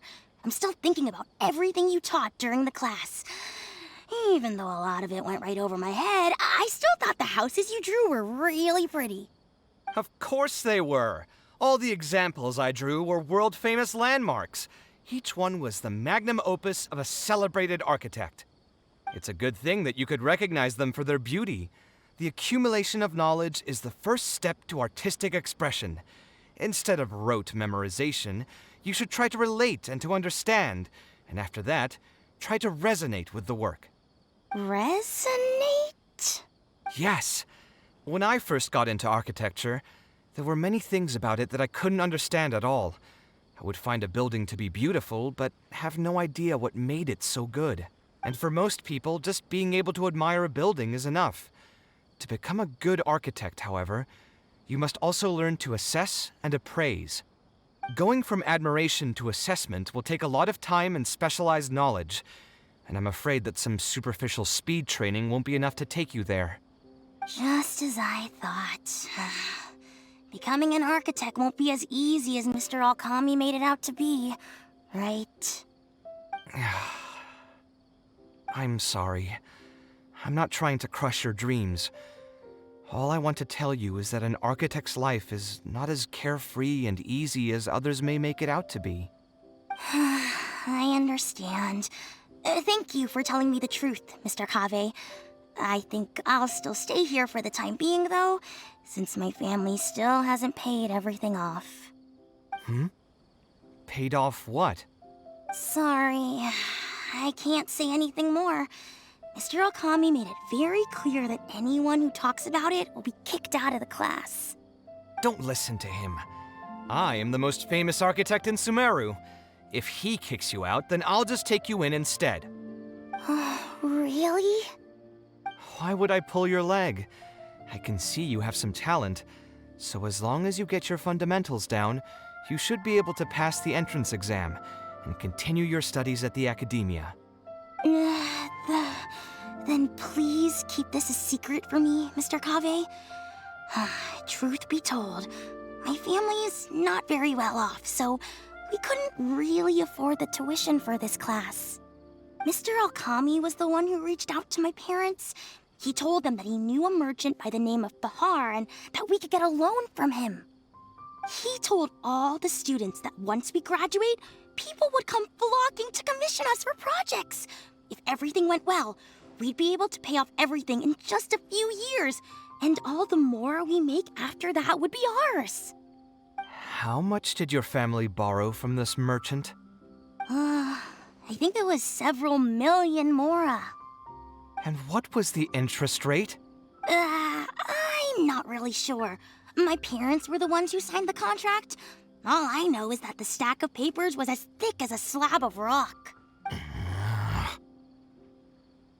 Yeah, I have a bad feeling too. Something about the whole thing feels dastardly familiar. We need to find that merchant to confirm.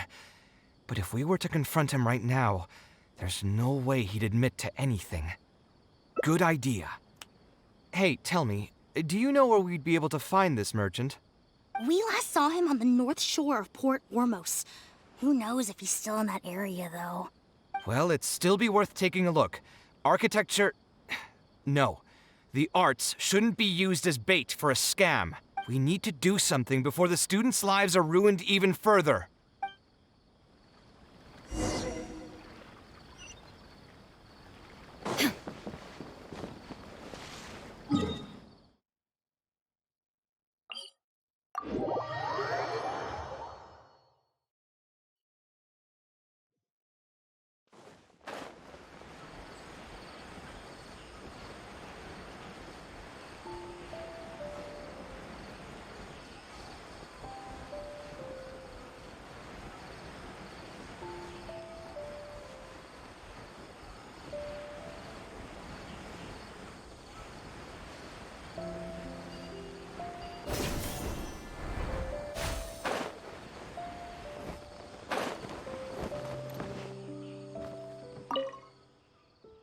Oh, I don't think I've ever seen you guys before.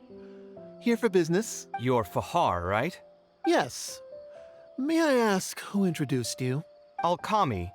My friend here wants to enroll in his architecture class, but they're a bit short on money. Alkami told us you're the man to go to in this kind of situation. Oh, sounds like his business is booming. How much do you need? Let me see. I'd say around 3 million mora. Oof, you call that a bit short on money? Anyway, since you're here because of Alkami, I can work things out for you. Make sure you sign the contract, though. Lots of people are borrowing money from me nowadays. Here you go. Don't worry, there's nothing particularly unusual about it. All you need to do is pay back the loan in full within 3 years. And what if they won't be able to pay it back? What do you mean, won't be able to pay it back? Once you graduate from Alkami's place, you'll be making millions of mora a year. Easy! At that point, paying this off will be a piece of cake. And even if you were to run into some difficulties and need to delay the installments, it's no big deal. We're all reasonable people here. If you can't pay quickly, you can just pay it back over a longer period. All that would change is your interest rates would get a little higher. It's hard work running a business. If we're taking risks to supply you with mora, it's only fair that you take on a bit of the financial risk as well. Anyway, there's no point in tying yourself in knots over the contract. With the way you're reading every single line, it's like you're worried you're about to get scammed out of your whole life savings. Why would I lie to you? Tons of students at Alkami's place have signed the contract. Aren't they all doing pretty well for themselves? I just did some calculations in my head. When you say the interest will get a little higher, Do you mean it'll get higher than 30%? Of course, the contract did a great job of trying to obfuscate that fact. It only listed the amount that you'll have to repay every day, which gives the false impression that the amount hasn't actually increased by all that much. If you actually do the math, however, it's clear that the amount you need to pay on interest alone will amount to hundreds of thousands of mora per year. Most people can't even make that much mora in a year. Your greed really knows no bounds. Even my creditor doesn't dare to raise rates that high. Once a family's signed on to a scheme like this, there's no getting out. What are you trying to say, huh?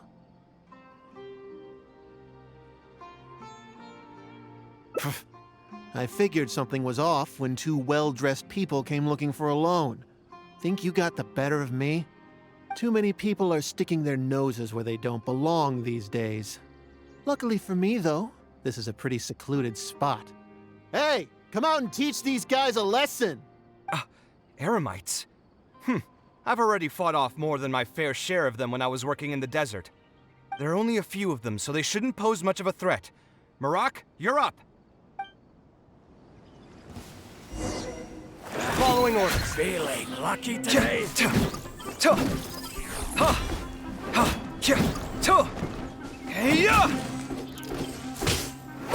Hey! Cut it out!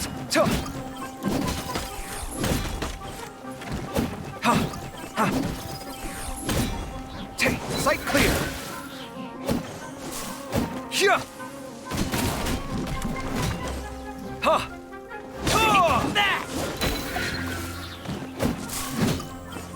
Let's play! No more tricks Come at up me. your sleeve! Where are you useless? This one.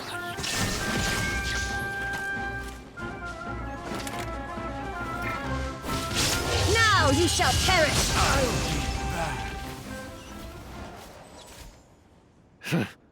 Who are you and what do you want? I don't think we've done anything to hurt or offend you, so why go this far to destroy my livelihood? Debt has the power to upend your whole life. I know very well just how miserable living in debt can be.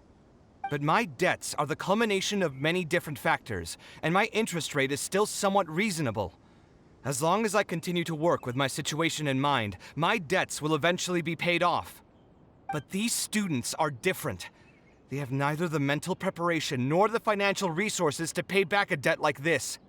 You sold the dreams of becoming an architect to the students as bait, urging them to take on insurmountable amounts of debt to satisfy your greed. Ha! Everyone knows there's no such thing as a free lunch. It's their own fault for falling into the trap. And if we're going to talk about greed, aren't those students the ones who are blinded by it? They completely ignore the risk that's right there in front of them. Ha! And here comes the silver tongue. Surely you use that to reel in the students as well. Even now, many of them are still hopelessly dreaming of striking gold after they graduate. People grow by learning from their mistakes. I hope this will be a valuable lesson to them. Let's head back to the academia and turn this guy over to the Matra. They should be able to link him with Alkami's business.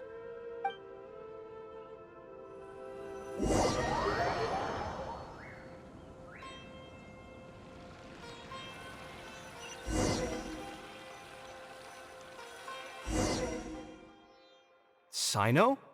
Didn't think I would run into you here.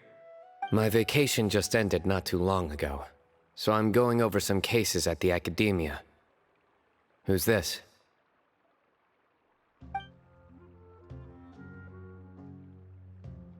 I see. Charging an interest rate over 30% indeed constitutes a crime, as it is highly likely that Alkami is also benefiting from this scheme. The Matra will open an investigation on him as well. The training center will be closed until further notice. Any funds we manage to recover from the suspects will be returned to the students. It's unclear how much we'll be able to get back, however, given their extravagant spending. That should still be enough. Once the students realize the error of their ways, they won't fall so easily for such traps in the future. Anyway, thank you for your help. I hope this won't be too much trouble for you. It's no trouble. Just another day at work. How did you two get tangled up in this anyway? Did you accept any mora from him? He promised to pay me 300,000 mora per lecture, but I resigned as soon as I finished the first session. I didn't take a single coin. Ah, that's good. What do you mean, that's good? Would you have taken me into custody as well if I had actually accepted any mora? I wouldn't have gone that far. But, had he insisted that you were also an active participant in his schemes, under our rules, we would have been required to open an investigation on you as well. Either way, though, I believe you are innocent in all of this. Had you actually been alright with making money through less than noble means, your life wouldn't be the mess it currently is. Hey, what was that? What do you mean my life is a mess? Never mind. Your life is fine. You're just messing with me now, aren't you? Let's get back to business. If Alkami's case can be successfully resolved, you'll be eligible for a monetary reward from the Academia. Don't forget to pick it up after the fact. Huh.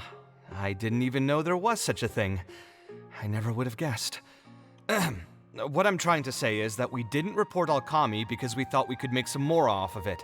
The reward will be given regardless of your personal motivations. It was implemented with the intent of encouraging people to supply tips to the Matra. Fine. Is there anything else? I want to go back to the training center one more time and talk to some of the kids. Sure, but you should wait until tomorrow. My subordinates will shut down the center today, and summon the students to gather information on the total amount of mora they've lost in the scam. All right, then I'll stay out of their way. I can talk to the kids tomorrow. I have a few other things to take care of, so I'll be off for now. If you want to follow up on this case, just come find me again. Or ask one of the Matra. That should finally be the end of that. Oh, who would have thought it would turn out like this?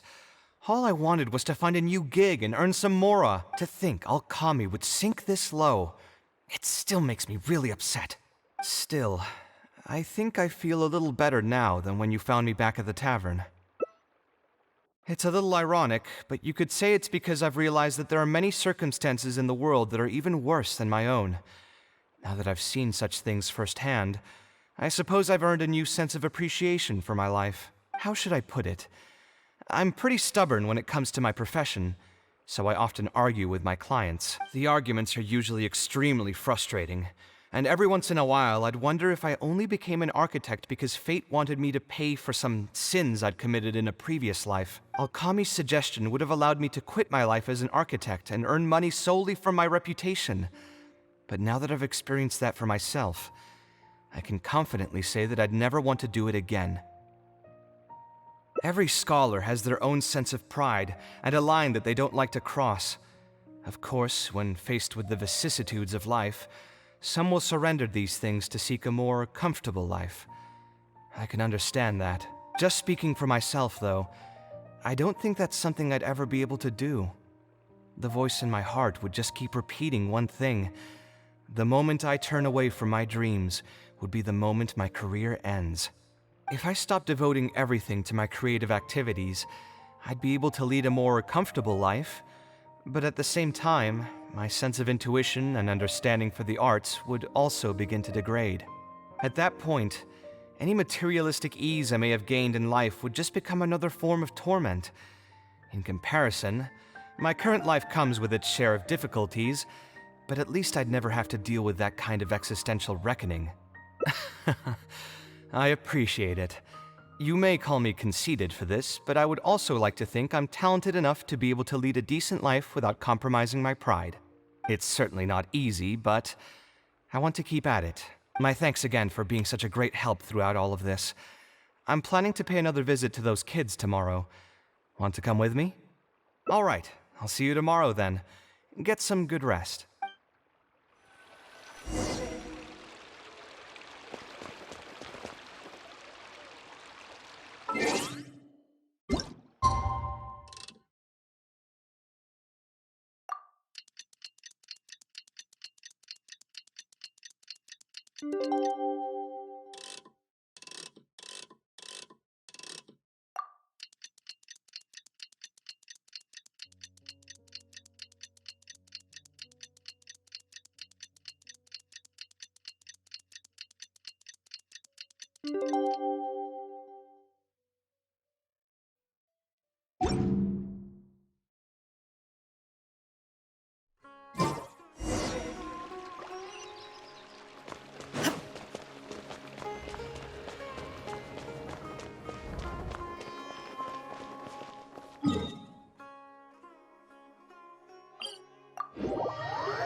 I never would have guessed Mr. Alkami was a scammer. The training center has been shut down, and the Macher have promised to return some of our tuition. But we've already spent so much time on this class. What should we do next? Mr. Kaveh said we can keep working on our fundamentals and try to get into the academia. Ha! Easier said than done. If it was easier to get into the academia, none of us would have signed up for the class in the first place. Only the best of the best can get into the academia studying on their own. Mr. Kaveh might be willing to teach us. Why? What reason does he have to stick around? So, you're the only ones that showed up today, huh? Huh? Kaveh's here! Now, that's Mr. Kaveh to you. I'm here as your instructor, so let's keep things a little more proper. I'll keep instructing you for a while longer. You can pass on the message to the other students. As long as someone wants to come, they can join the class. Oh, also, I'm usually pretty busy, so I'll only be able to teach architecture fundamentals on my days off. Another disclaimer, I can't promise that you'll all be able to understand everything I'm going to teach. Architecture is not an easy profession. Aesthetics aside, even the basics of safe design can already be a handful for most people. If you want to design safe buildings, you'll have to go through a systematic study of structural engineering. And just as a heads up, all of this will be a huge step up from the superficial stuff you were learning before. It'll take both talent and perseverance to get through the course. I don't want to hear anyone say that I didn't warn you. We'll try our best. It seems some of you are really serious about this after all. All right, everyone, pack your stuff up. No need to prepare much for today's class. We're going to go on a quick field trip. You'll know once we get there. Come on, let's get going. We'll be off once everyone's grabbed their pencils and sketch pads.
This lighthouse has been around for a long time, and I handled its renovations when I first graduated from the academia.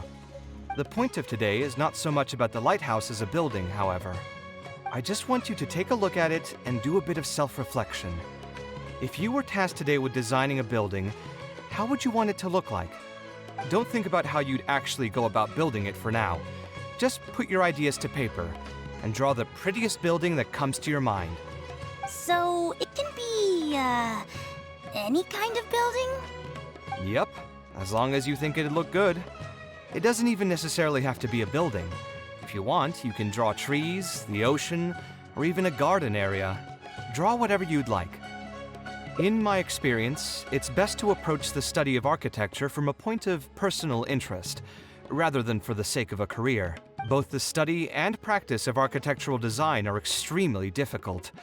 A person who's forced to work on projects that they don't resonate with will only struggle and suffer. So at least for today, I hope the students will be able to create something that they enjoy. There's no need to think about it too hard. They'll have plenty of time in the future to revisit the design and make changes. What do you think? Want to try your hand at it as well? Don't forget that this is a free class from Mr. Kaveh, the Light of the Kasharawar. On a normal day, this would cost you 300,000 mora.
Taking this commission was truly the worst decision ever.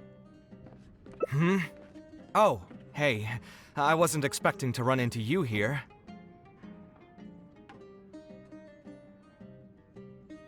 Actually, while we're on that, what are you doing here at the tavern? Don't listen to anyone who says that drinking is an elegant pastime. It's no good for your health.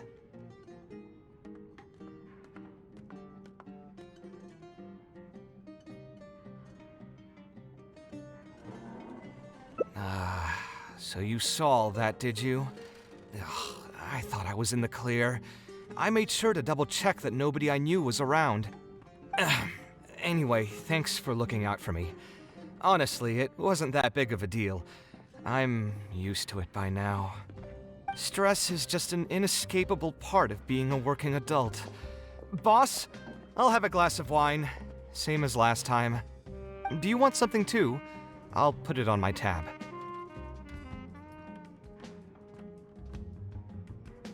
Wine in a glass of juice, coming right up. I know you're already keeping a secret from me, but if you could add this one to the list as well, I'd really appreciate it. Arguing with a client is not a good look for me. If word gets out, other potential clients might be afraid to work with me. That guy, though, what was he even going on about? All those ridiculous demands of his? He's just a blabbering fool trying to act like a know-it-all.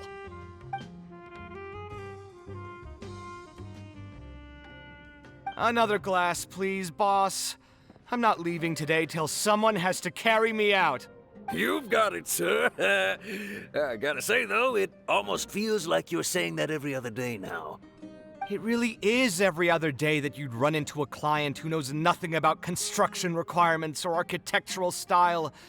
If this was in the past, I'd never have gone through 6 whole drafts trying to accommodate the client's preferences.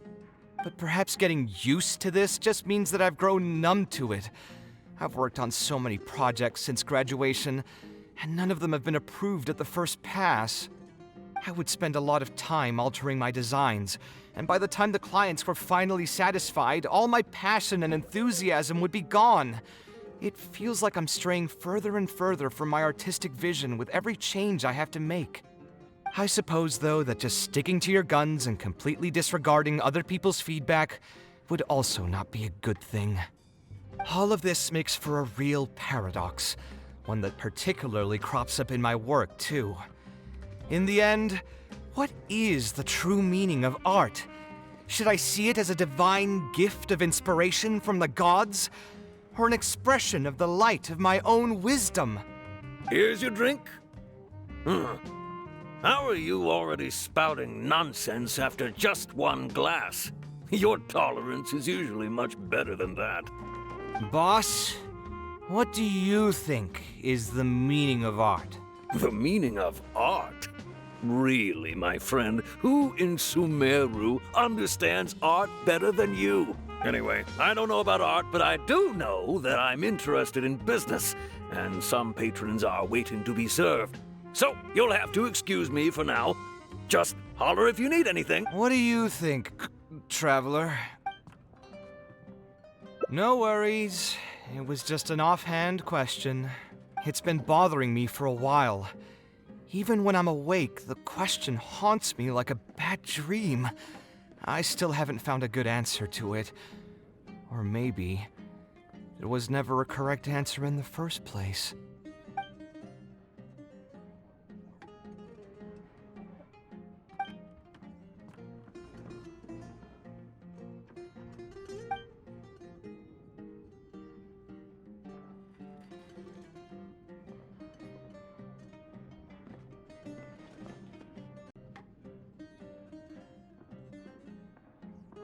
Sounds great to me. I don't even want to think about this project anymore. But what should we do? It's probably not a good idea to just drink until I pass out here. Huh? Where did that come from? I mean, it's not like it's some kind of secret. You probably already know some bits and pieces of my past. My mother is also an architect. I've always adored her drawings, and when I was young, I used to sit next to her and watch her bring all kinds of buildings to life on paper. You could say my interest in architecture just naturally grew with time. Perhaps. In fact, I have also seen my mother argue with her clients, but she would always quickly find the motivation to return to her work. Unfortunately, I've barely had any contact with her since she remarried and moved abroad. Even if I wanted to ask her about her ability to stay positive after an argument, it would seem rude to barge into her life again over something as trivial as that. I did remember something else, though. When my mother left, she only carried some small personal luggage with her. She left most of the belongings in the house to me. At the time, she even told me that it would be great if I could learn a few lessons from her life experiences, so my life and career could go a little more smoothly. I hadn't quite come to grips with my emotions, and didn't really have it in me to go through any sentimental items, so I just packed anything with memories away in a box and haven't reopened it since. It's been a really long time. Now that so many years have passed, maybe I have finally developed the maturity I need to face those memories without losing my mind. Yeah, I should dig it out and take a look.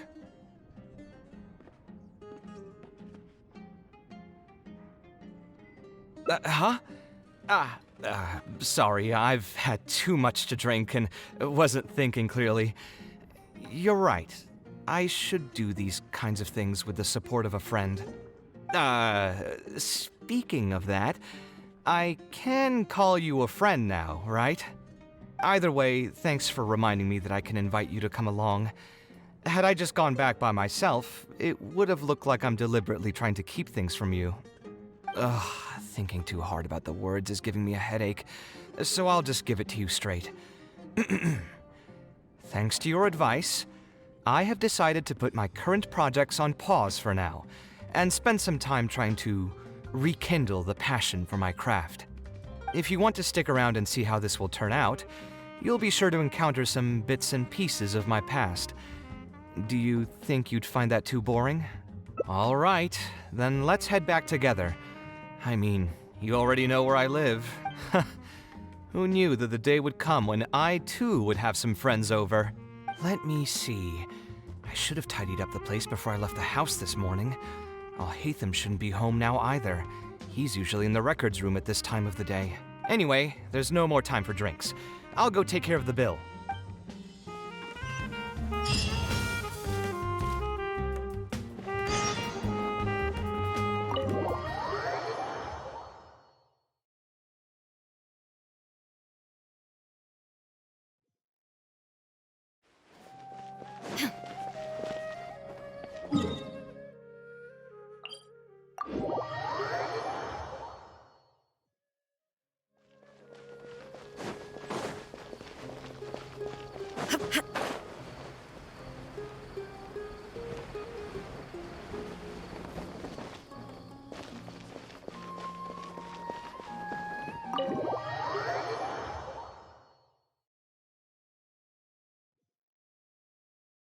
Alhaitham isn't in, so feel free to sit wherever. I'll bring out the box.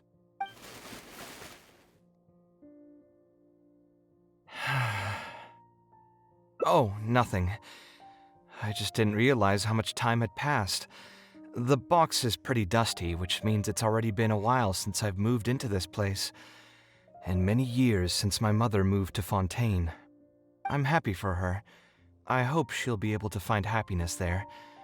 She raised me all by herself after my father passed away. It definitely wasn't easy for her.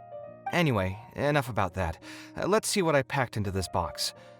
What are all these things? Oh, I remember now. This is a drawing I made in Port Ormos. Obviously, I wouldn't call it anything special now, but I was less than 5 years old when I made this drawing. That's more than 20 years ago. You could say it's pretty good for a child of that age. Now that I've said that out loud, I suppose I do have some level of artistic talent, right? Criticism and self-doubt have always been a part of the artistic process. Without criticism, there can be no improvement. It's normal for me to question my abilities from time to time. I admit that I may have spent a little too long questioning myself this time around, but as you know, the heart tends to dwell on whatever it pleases. Anyway, never mind. The more I talk about it, the less confident I feel. Let's see what else we have in the box. My building blocks! It's been years since I've last seen these. When I was a kid, I used to stack them super high, and could even stabilize the tower to keep it from tumbling over. Oh, and this blueprint. I made it by copying my mother's sketch, and the aspect ratio was horrendous. It's still technically the first blueprint I made myself, though. I was super proud of myself when I finished it, and put it in the same pile as my mother's sketches, hoping she'd notice and compliment me for my good work. Unfortunately, my mother didn't realize that I had put it there. When she had a meeting with a client the next day, she handed my blueprint to him by mistake. The client was completely confused by this new blueprint, but apparently he felt too tongue-tied to question such a famous architect. It was only a few days later that he finally gathered up the courage to pay my mother a visit. He asked, "The door in this blueprint is even taller than the roof. Is this supposed to be part of the design?" My mother took me with her to personally apologize to the client several times. She didn't scold me about it in private, though. Instead, she went over all the steps required to draw a good blueprint, and was very patient throughout the whole process. I still remember it like it was yesterday. Let's see, is there anything else left in this box? What was this again? This is my mother's notebook. She used to write and sketch in it all the time. When I was a child, I used to be super fascinated by this notebook, and always pestered my mother to let me read it. After asking her a few times, she told me that I could read it as long as I could guess the password. Wonder why she didn't take this notebook with her. Did she leave it to me on purpose? If only I could. I never managed to guess the password. Hey, it's not a matter of time, it's a matter of inspiration. That's what we need to guess the password. Who knows? Maybe this time something will click in my head, and the answer will just present itself. Let me think. What could it be?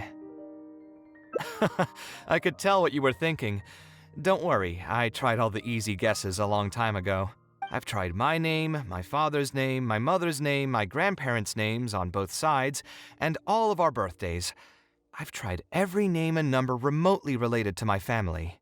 I've even tried stuff like love you Kaveh, take care, and yours truly. I've tried every cheesy phrase and well-wish in the book, but this lock has refused to budge.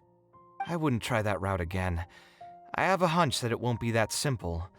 Also, if she really did use something like that, she'd never hear the end of it from the folks over at Haravatat if they ever found out.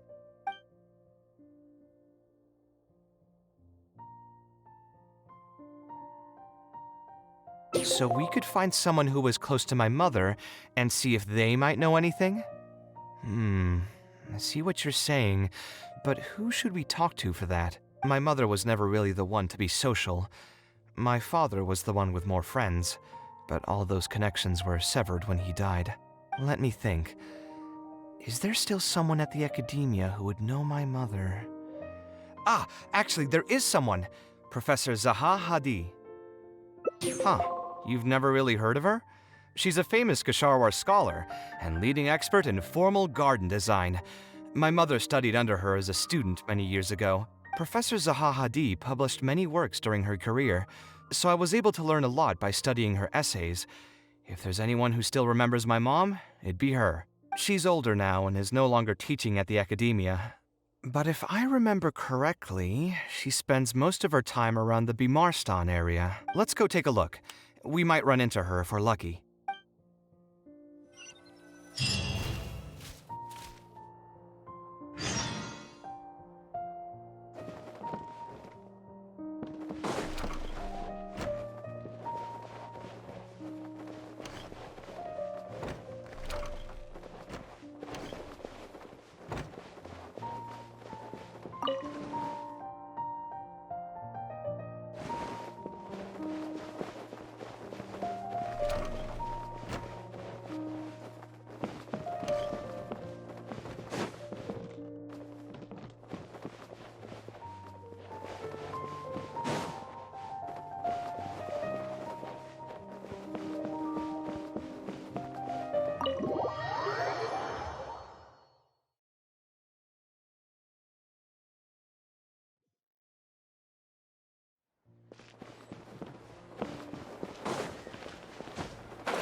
What am I supposed to do now?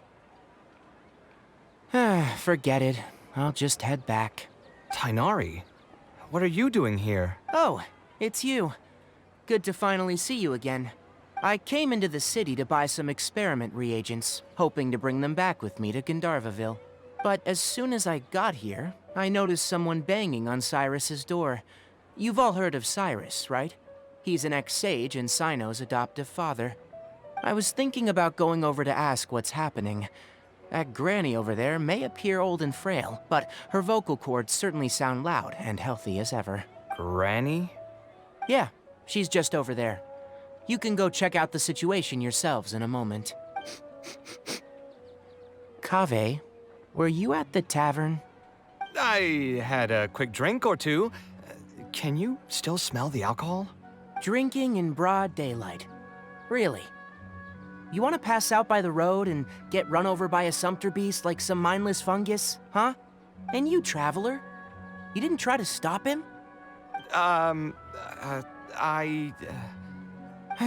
You look like a wreck, Kaveh. What happened? Are you feeling down again?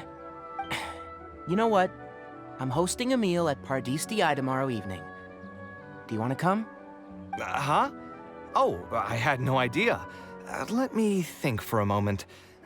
I'll come if I can find some time. All right. Then I'll plan on reserving 2 seats for you. I'll be heading back to Gandharvaville for now. I have a feeling that argument over there is going to continue for quite some time. It might be best if we don't get involved. A granny who lives nearby. Let's go take a look.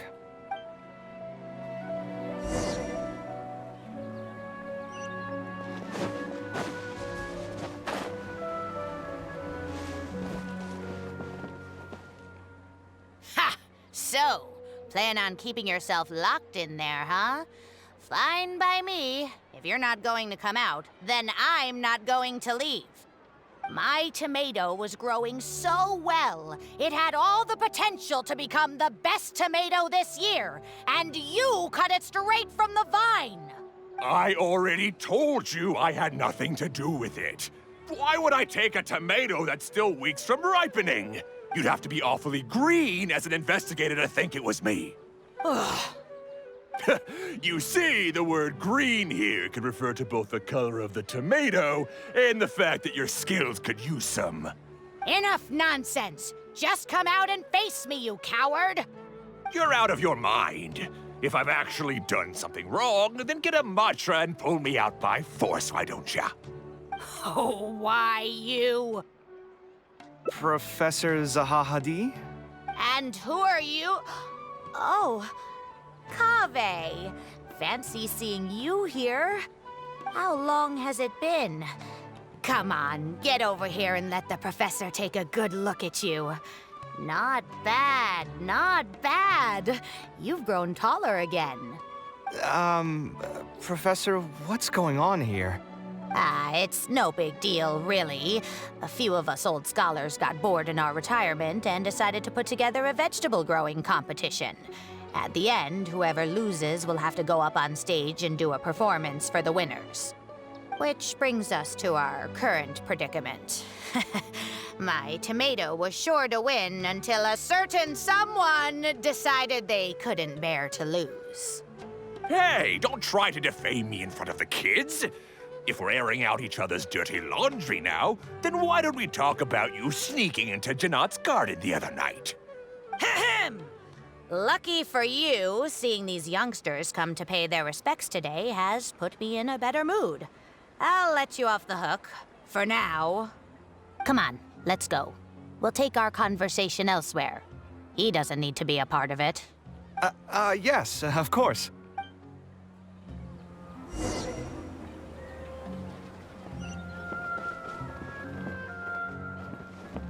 Stop trying to break down my door, Zahahadi. You know I'm not going to come out. Stop trying to break down my door, Zahahadi. You know I'm not going to come out.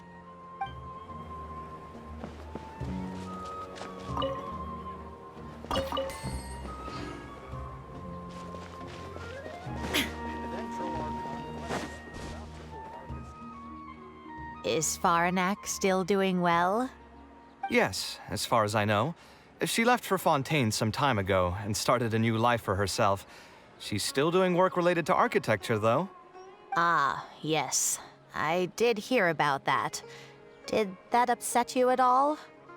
No, not at all. She's already sacrificed a lot raising me as a single mother. That's good to hear. Your mother did struggle quite a bit those few years. It's probably a good thing that she found a new place to call home. Sometimes I wonder if things were harder for her because she was so beautiful. People were always drawn to her beauty first, only to realize she had a sensitive and vulnerable heart underneath. She was still quite young when she first joined my class as a student. Beautiful and radiant with her golden hair, yet quiet and single-minded. She seemed like a lass from some aristocratic house who was seeing the outside world for the first time. She had to make a lot of drastic changes in her life to raise you on her own. Even during her time in the academia, she was a thorough perfectionist. If she was unsatisfied with something she had made, she'd insist on redoing it, even if I was perfectly happy with it. She had many admirers, and they'd always fill up the first few rows of seats, hoping they could get closer to her sitting in the first row. If it were any of my other classes, you'd have found nobody sitting in the front. But every time I saw her, she was always in that same rigid pose. She'd have one hand on her forehead with the other clutching her pencil. Her eyebrows would be knitted in a frown as she concentrated on the blueprint in front of her. I'm sure she had many difficult moments in her life. How did she cope with the stress? I'm not too sure. She never talked about such things with me.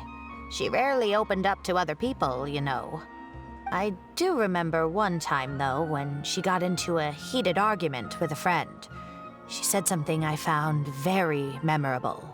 She said, "True art cannot be understood, but as an artist, I wish some people could understand its meaning and value." If you ask me, that's probably the greatest source of pain for geniuses of their craft. It's extremely hard for them to find someone who can truly understand their ideas. So that's how it is.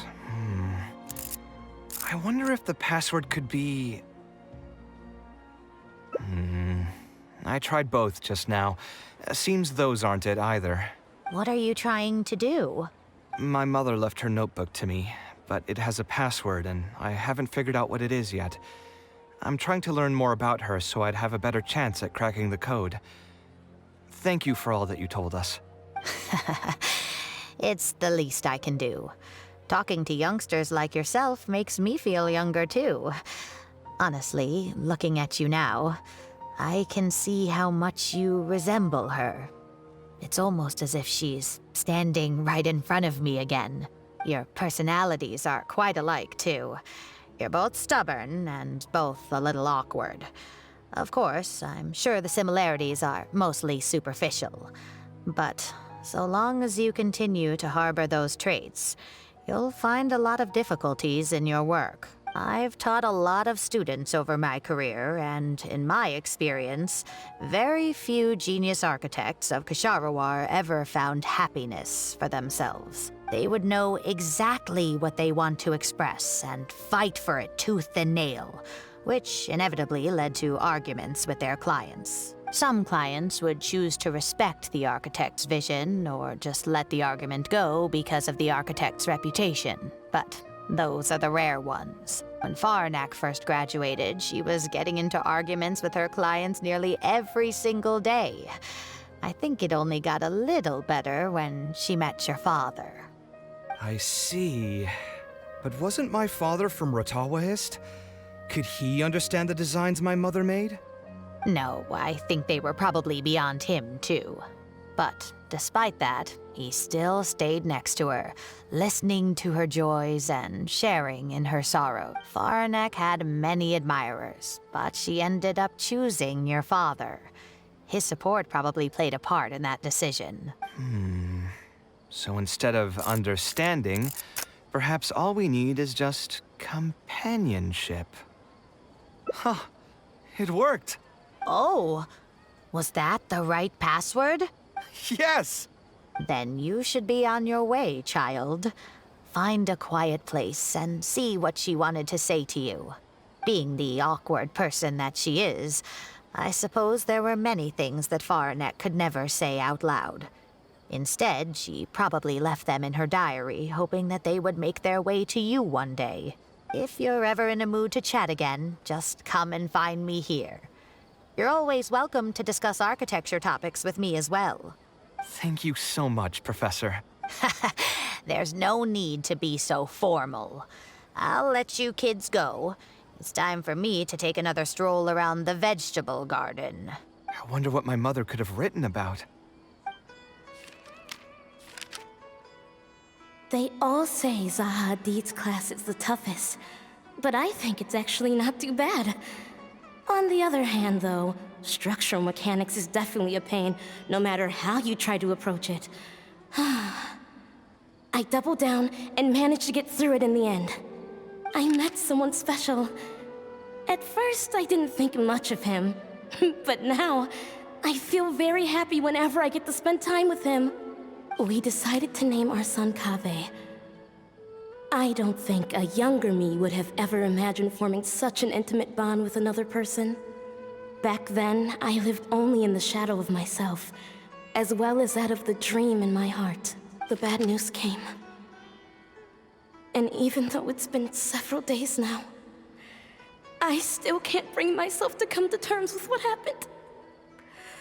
My eyes are so swollen, it's hard to see. What if they're all lying to me? And this is just a long, cruel dream. But I have to face reality. I still have someone to take care of. No matter what happens, I'll do my best to raise my son on my own. Huh? Is this a drawing? Seems like it was done by my mother.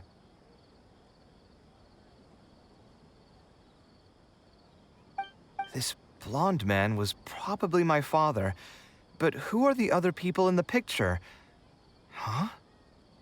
Why do a few of them look somewhat familiar? From the dates in the notebook, she probably drew this more than 30 years ago. I hadn't even been born yet. Maybe we were thinking too much. Oh, There are a few lines written in the diary about this as well. The one who invited us to the gathering is a talkative woman. Including us, 3 couples showed up. There was also a person who came alone. The talkative woman introduced everyone to each other. She spoke really quickly, so I couldn't quite catch everything she said. But I also didn't feel like asking her to repeat herself. My husband seems to be friends with the man with long ears. I couldn't really join their conversation, so I've resigned myself to sitting in a corner and drawing in my notebook. I don't think I'd be able to become friends with any of these people, especially that stiff-looking couple. That man is certainly very handsome, but he would constantly alternate between disjointed and serious ways of talking. His wife is a bit more bearable. We were not acquainted with each other to begin with, and I doubt we'll see each other again after this gathering. The ambiance of this gathering is surprisingly pleasant, however. Talking to people can allow us to find some peace after a long day. Maybe my son will also partake in these gatherings in the future. I hope he'll be able to make many friends. Who would have thought my mother used to attend that kind of thing? It seemed she was only good at talking about her own work, and found it difficult to join into other conversations. As a result, she often kept to herself and would be off to the side, drawing. There's more written on the back. Oh, it seems like it was written to me. Kaveh. I was both overjoyed and distressed when I learned of your decision to continue your studies in Kasharwar. You are very talented, and I am confident that you will become an architect of much acclaim. However, the more talented you are as an artist, the more misery and anguish you may encounter. No one will be able to help you during your journey as an artist. But outside of your life as a creator, you can learn to form connections with other people and enjoy many other things in life. It's the only way to alleviate your suffering. Whenever you feel down, seek out a friend to sit and have a chat. You can accumulate joy and fulfillment by spending time with them. The positive feelings you gain will get you through the long and difficult years. Never forget that companionship is the most important thing of all. So that's the answer she prepared for me. She really thought long and hard about me and my future. Well, now that I've read her words, do you think I should accept Tainari's invite and attend that dinner at Pardis Di? The thought definitely crossed my mind. Although it'd be nice to get together with friends and chat the night away, I don't want to bring down other people's moods because I'm sad. Besides, don't most people hate the feeling of seeing their friends troubled and being unable to help? And what's worse, nearly all of my problems can't be easily resolved with some encouraging words or gesture. And don't forget, I'm also older than all of them. As their senior, I should appear to be a bit more responsible.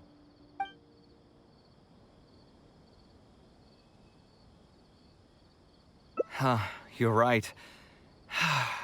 I really didn't expect to run into him here. I swear, his nose must be just as sensitive as his ears. Well then, I guess it's best that we go and join him for dinner. That means I'll owe him yet another meal now. You know what? I'm not going to overthink it. I'll see you tomorrow at Pardis Di.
Alhaitham also got my invite, right? Will he be coming to join us? That guy? He's never been a fan of social gatherings. I wouldn't get my hopes up if I were you. Are you sure? All right then. I guess we won't wait for him. Yeah, let's go. I mean, maybe we should give him a little more time. We can keep chatting for a while longer. Oh, sure. You still haven't told me, what's the occasion for getting us together here at Pardis Di? We're celebrating the end of the first phase of Kale's studies. I wanted to thank you all for the help you've given her along the way. Then where's Kale? She said she wanted to show everyone a bit of what she's learned, so she's still doing some last-minute prep at home. She'll be here shortly. Anyway, let's get started. To tell you the truth, I'm actually not so confident that the second phase will go as well as the first. The curriculum will become a lot more involved, and I'm worried that she won't be able to get through all of it. I was hoping we could brainstorm about it together before she gets here. I knew this wouldn't be just a simple free dinner. Is that why you also invited Alhaitham? Yes, I thought it would be good if we could all put our heads together about this. Anyway, let's take a quick trip down memory lane. What did you guys do when you ran into a problem that you didn't know how to solve? Or got assigned a project that you knew you weren't going to finish on time? Never happened to me. I'd just pull another all-nighter. You two are hopeless. Does anyone have a more useful answer to the question? Ooh, that's a good point. Confidence is the most important thing. Once you lose your sense of confidence, it'll become all but impossible to find the motivation to study.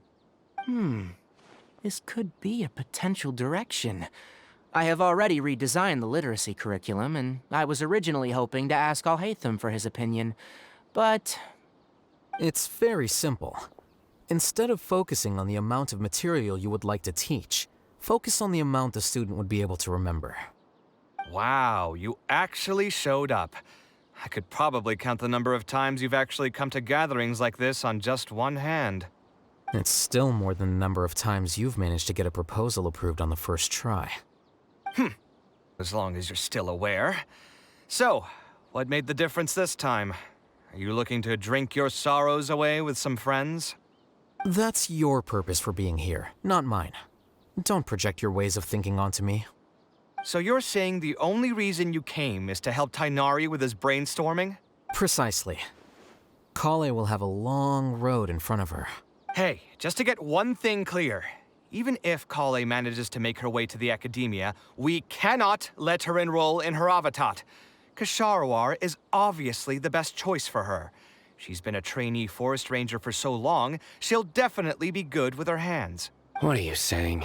Spontamad is the better choice. It's where I graduated from, after all. Then what about Amorta? That's the Darshan her master actually graduated from. There are only 2 other Darshans left. We might as well select all of them on her enrollment application.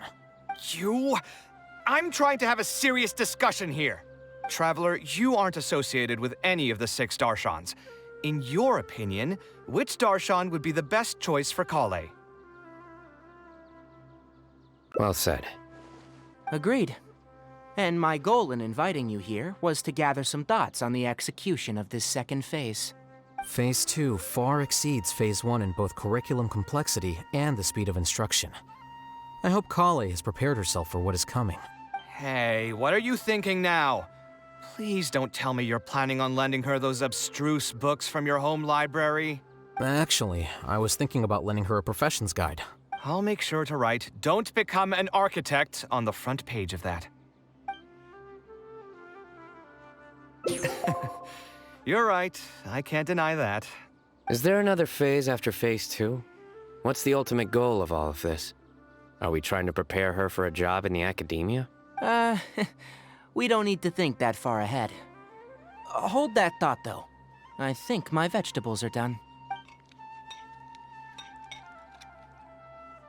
I'm telling you, that client had no idea what he was talking about. No matter what I did, he had something bad to say about it. Have you considered finding another client? Ah, they're all the same. I haven't had a good night's sleep for months now. Who do they think they are, ordering me to alter my design over and over again just because they have some Mora? It's too late now to change careers. You might as well try to find some joy in the pain. Besides, you'll be getting up in the middle of the night to make edits to your own design even when the client doesn't request it. No. That's not true. Cheer up, Kaveh. I'll tell you a new joke. We'll save that for the end, Sino. You can keep it to yourself until then. Whatever. I'm not going to use my brain anymore. Let's drink tonight to our heart's content.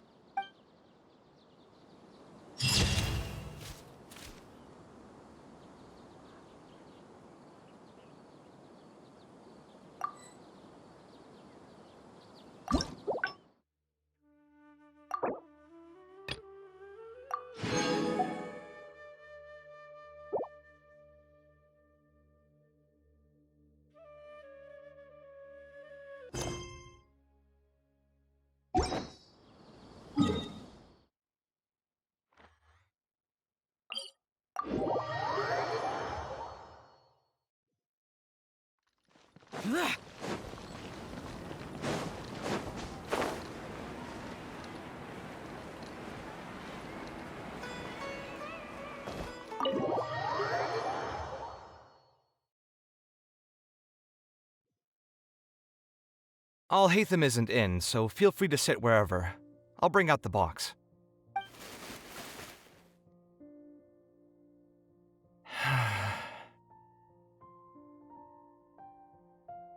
Oh, nothing. I just didn't realize how much time had passed. The box is pretty dusty, which means it's already been a while since I've moved into this place, and many years since my mother moved to Fontaine. I'm happy for her. I hope she'll be able to find happiness there. She raised me all by herself after my father passed away. It definitely wasn't easy for her. Anyway, enough about that. Let's see what I packed into this box. What are all these things?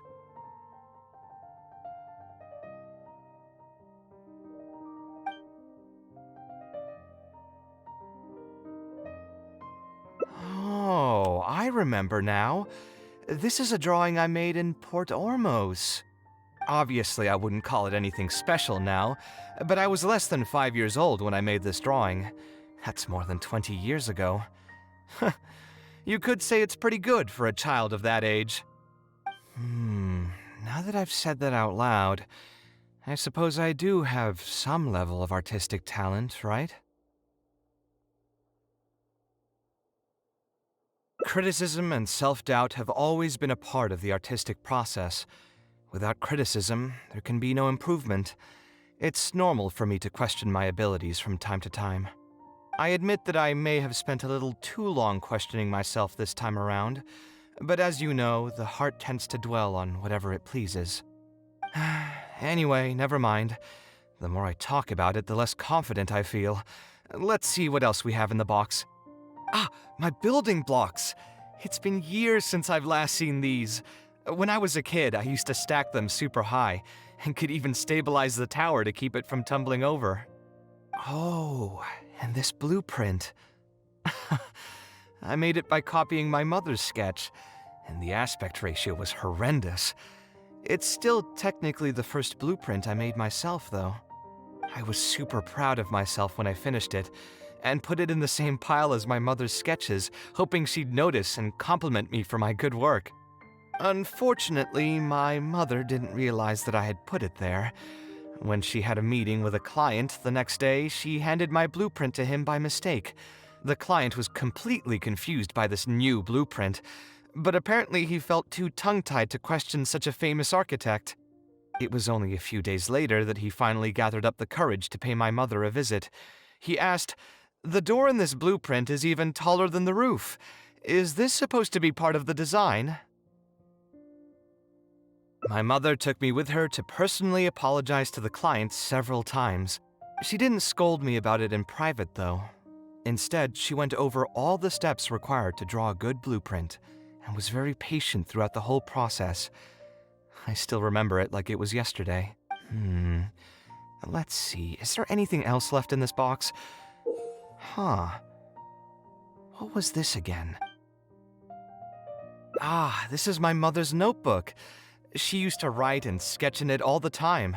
When I was a child, I used to be super fascinated by this notebook, and always pestered my mother to let me read it.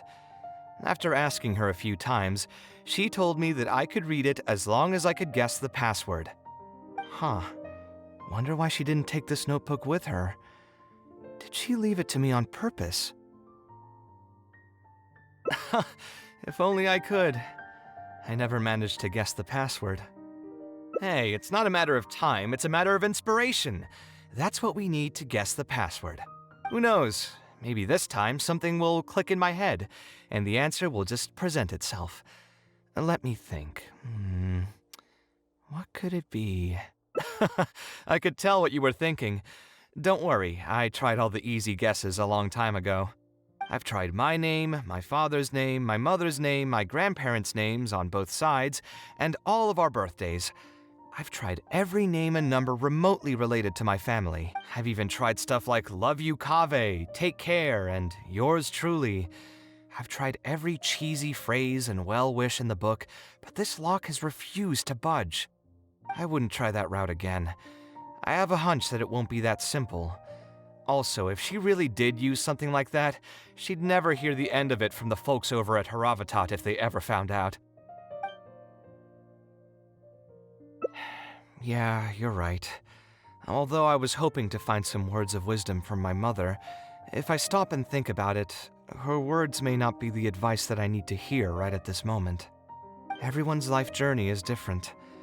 Traveler, you've visited many lands and met many people, so I'm sure you've run into situations where some advice wasn't exactly suitable for the situation at hand. Ah, I just got an idea though. If I want to rekindle the creative passion that I had before, instead of trying to unlock an old notebook, why don't I take a walk around the parts of town that had changed my life? What do you think? I'm glad you agree. Then let's start by taking a quick stroll around the academia.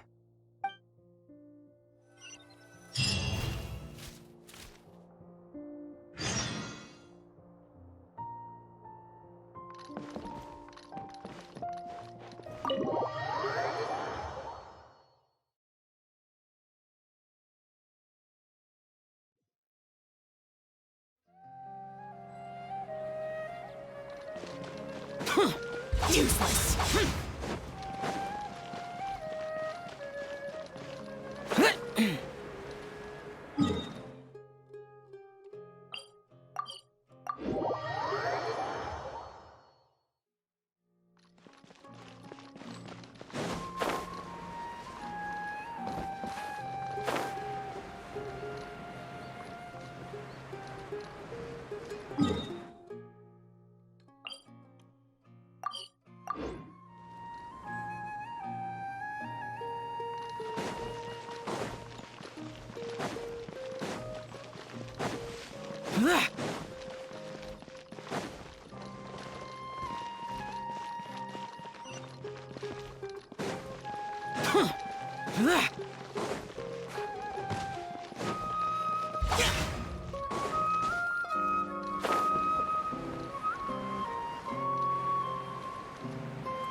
Useless.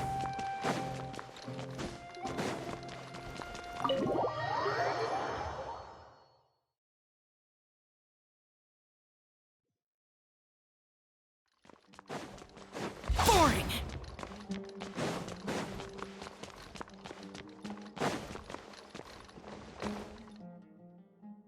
Of all the places in the academia, I remember this one most. When my studies got busy, I used to pull all-nighters here trying to finish my blueprints. Who doesn't miss their time at the academia? Life was a lot simpler then, and we all had far less troubles. I created many designs that I thought were beautiful in the House of Dana. I drew whatever came to mind, since I didn't have to care about budget constraints or turning them into reality. If I had to give a reason, it'd probably be because I like the ambiance here. The Academia also had a rule that allowed scholars to annotate any physical books they came across. As a result, the books here are chock full of scholars' wisdom across many generations.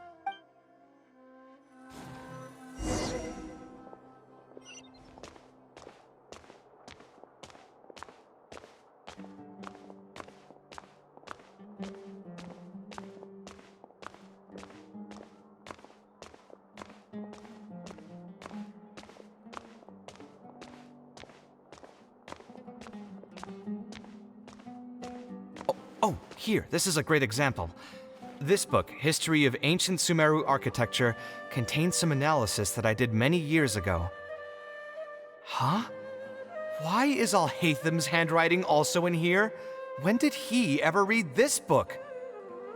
I guess it's probably from when we worked on that research project together. Anyway, he probably never cared to tell you this, but the House of Dana is where Alhatham and I first met. I came here to do my homework, and saw him sitting by himself next to that row of bookshelves. A group of Haravatat scholars were chatting near him, but he looked as if he was too lazy to join them. There was a pretty stark difference between him and all the rest of them. It was my fault for feeling bad for him. I thought he must have gotten into some kind of trouble and went over to ask if he needed anything, not realizing that...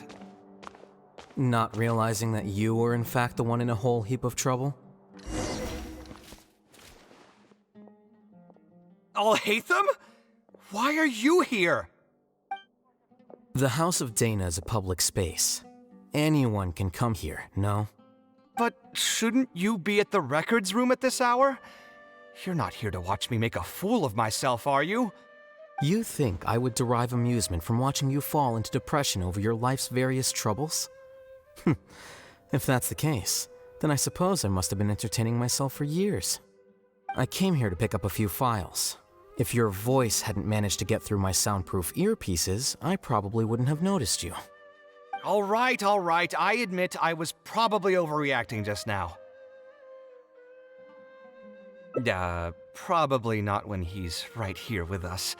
As his senior, I shouldn't try to tarnish his reputation. There was nothing embarrassing or shameful about it. When I was still a student at the Academia, I once collaborated with Kaveh on a research project. A collaboration is usually beneficial for all parties, but due to issues with our personalities, we ended up going our separate ways before completing the project. We had a number of differences, and they remain unresolved even today. But there's no point going into that right now. The more important question is, why are you at the House of Dana? As a senior scholar, isn't it my responsibility to offer my friend a quick tour and explanation of the Academia's architecture? I see. Then let me guess. Your next stop will be the pavilions around Razan Garden? Our famed architect sure loves showing off that corner to all his friends. Oh, and Kaveh, a lot of the books you annotated have been moved to the innermost section of that bookshelf over there. You'll have to dig them out yourself if you need to find them. Huh? But why would you know that? Don't tell me you finally had an epiphany and realized that there's great virtue in respecting your elder's work. Sure, if that will give you some self-confidence. Leave any words of thanks you may have to the ex-Grand Conservator. The last time he was here, he was complaining that he had received reports from current students. The main grievance being that the annotations are too long and difficult to read. As a result, the books you annotated have been moved to the back shelves. What? But all of my annotations were extremely important. Instead of reporting me, they should have been thanking me for my service. The notes that I took, they couldn't have asked for a better analysis of those books. Okay, just you wait. I'm going to fix this right now. I'll dig all the books out and return them to the proper shelves. Oh, we'll wait. Anyway, you were about to say he's feeling a bit down? Put through the ringer. What an interesting phrase. I assume he used those exact words himself. He probably did suffer quite a bit, that's true. He always spends a lot of time editing his proposals, with the goal of satisfying as many of the client's preferences as possible. But the satisfaction of one client will not translate to general satisfaction with his work. Many problems in life can only be solved by a fundamental change of attitude. As the leading genius of Ksharawar, Kaveh should have both the right and the confidence to reject any unreasonable demands. There are plenty of architects in Sumeru who are inferior to him in skill, yet far more irascible in temperament. What's more, there are plenty of people who look up to such individuals as paragons of staying true to one's principles. Clearly, his predicament is inevitable, since he holds other people's feelings as more important than his own. Of course, each person is different, and we should respect the paths that they have chosen for themselves. Admonitions will serve no purpose. People tend to succumb to familiar pitfalls, and this is especially true for those who believe it's their duty to carry more burdens on their shoulders.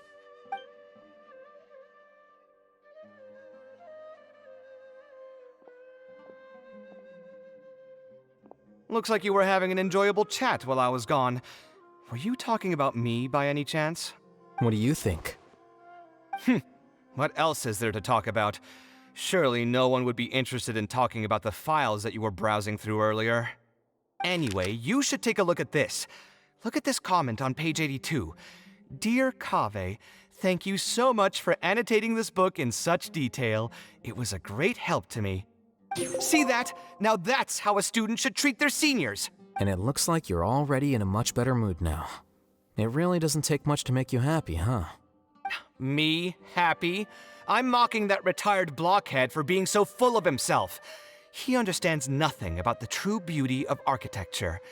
When I can find some time, I'll have a serious talk with him about making sure these books are put where they belong. Why don't you just move all the books yourself? It's not like he hasn't cursed you out before. What was that nickname he gave you while you were in the academia? The Urchin of Ksharawar? Kaveh had a habit of scribbling and writing in all kinds of books. Hey! You didn't need to bring that up. At least not when I'm still standing here. Oh, actually, I also found a really old sketch in one of the books over there. See? Doesn't it remind you of something? Huh? Don't tell me even you don't get it. Don't ask me. This is the time you specifically put aside to brag about yourself. Feel free to hoard all the spotlight you want. You...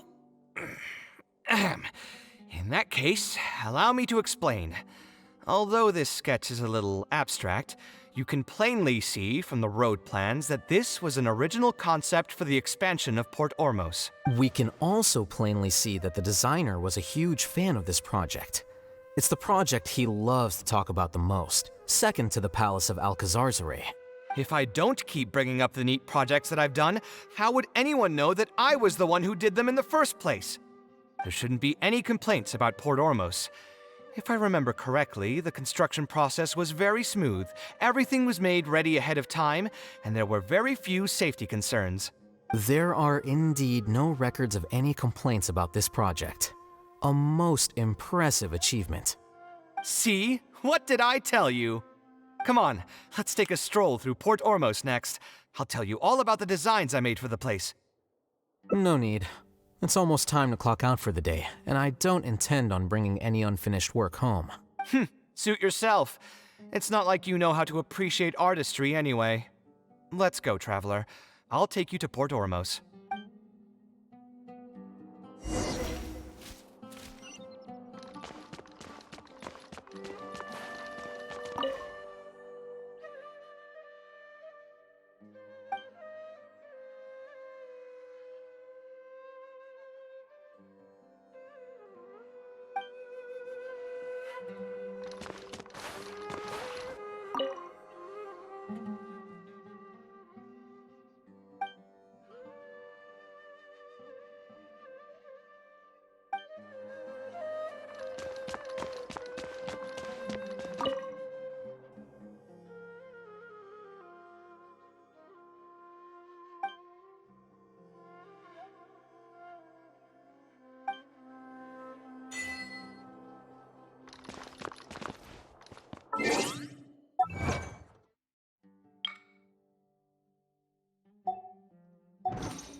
Port Ormos. No, I didn't design any one specific building. Most of my work here concerned structural renovation. Port Ormos had already existed since I was still a young child. It wasn't as large as it is now, though. It only came to its current size after a sizable expansion. I was part of that project. The arch bridge over there, for example, that was one of my designs.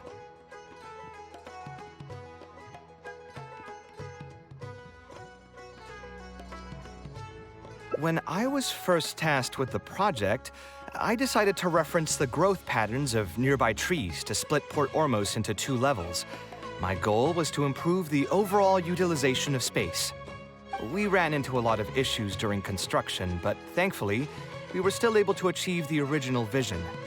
Residents can now behold all the ships entering and leaving the harbor from the vantage point of the bridge, while visitors can recognize the site of Port Ormos from a long ways away. I was still young and new to the trade back then.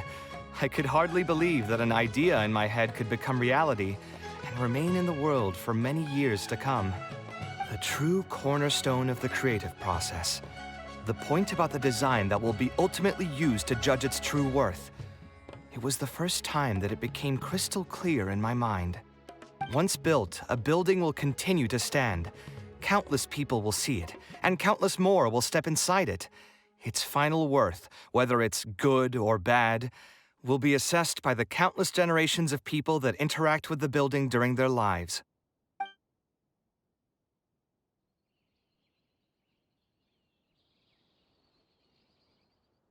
You think so? I'm glad to hear that. But even with this project, I still had one small regret. My budget was tight, and I was unable to use the higher quality timber I had originally intended for the design.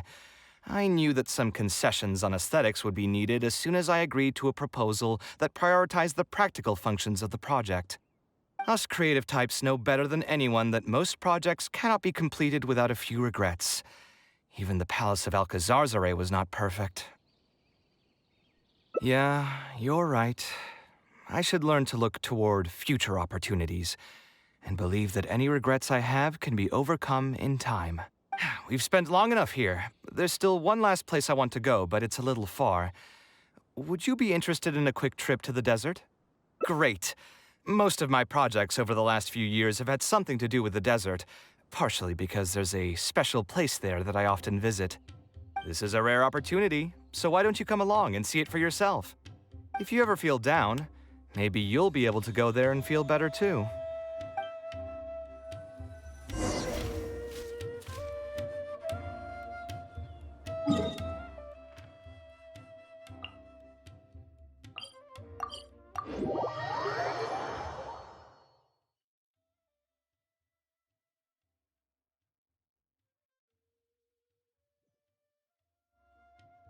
Who would have thought that so many primal constructs could have congregated here while I was gone?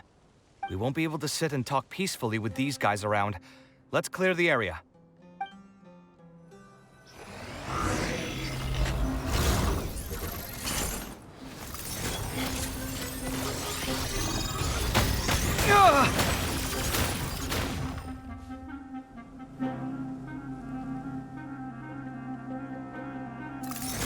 Site clear!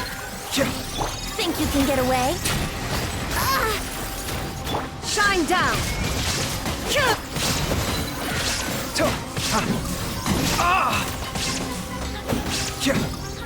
Hey! Cut!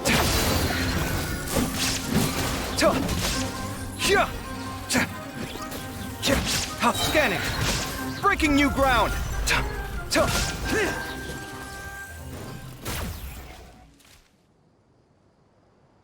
Isn't this place great?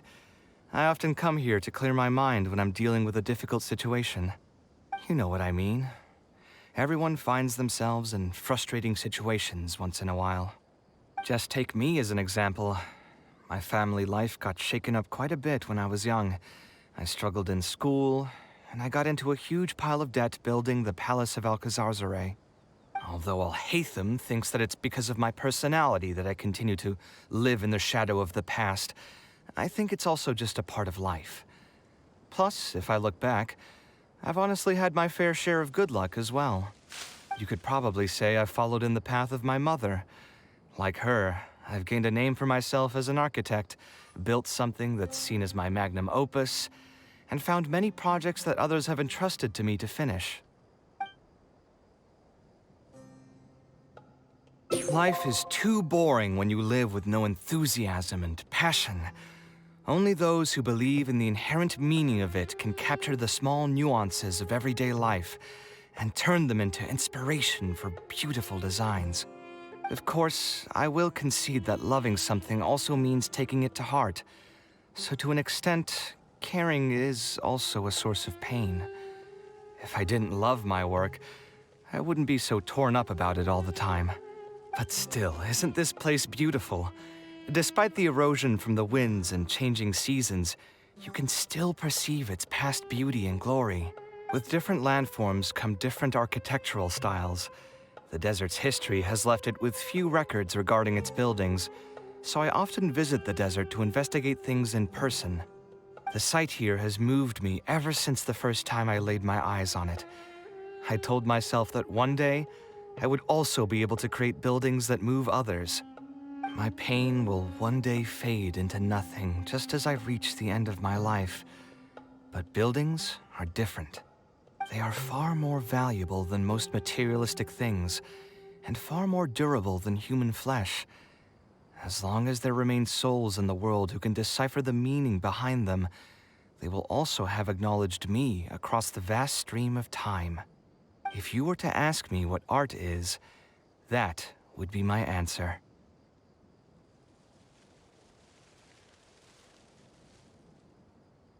You think so? But I feel I've always been like this. Remember that question I brought up before? The one about whether I should see art as a divine gift of inspiration from the gods, or as a product of my own existential... I still haven't found an answer to that yet.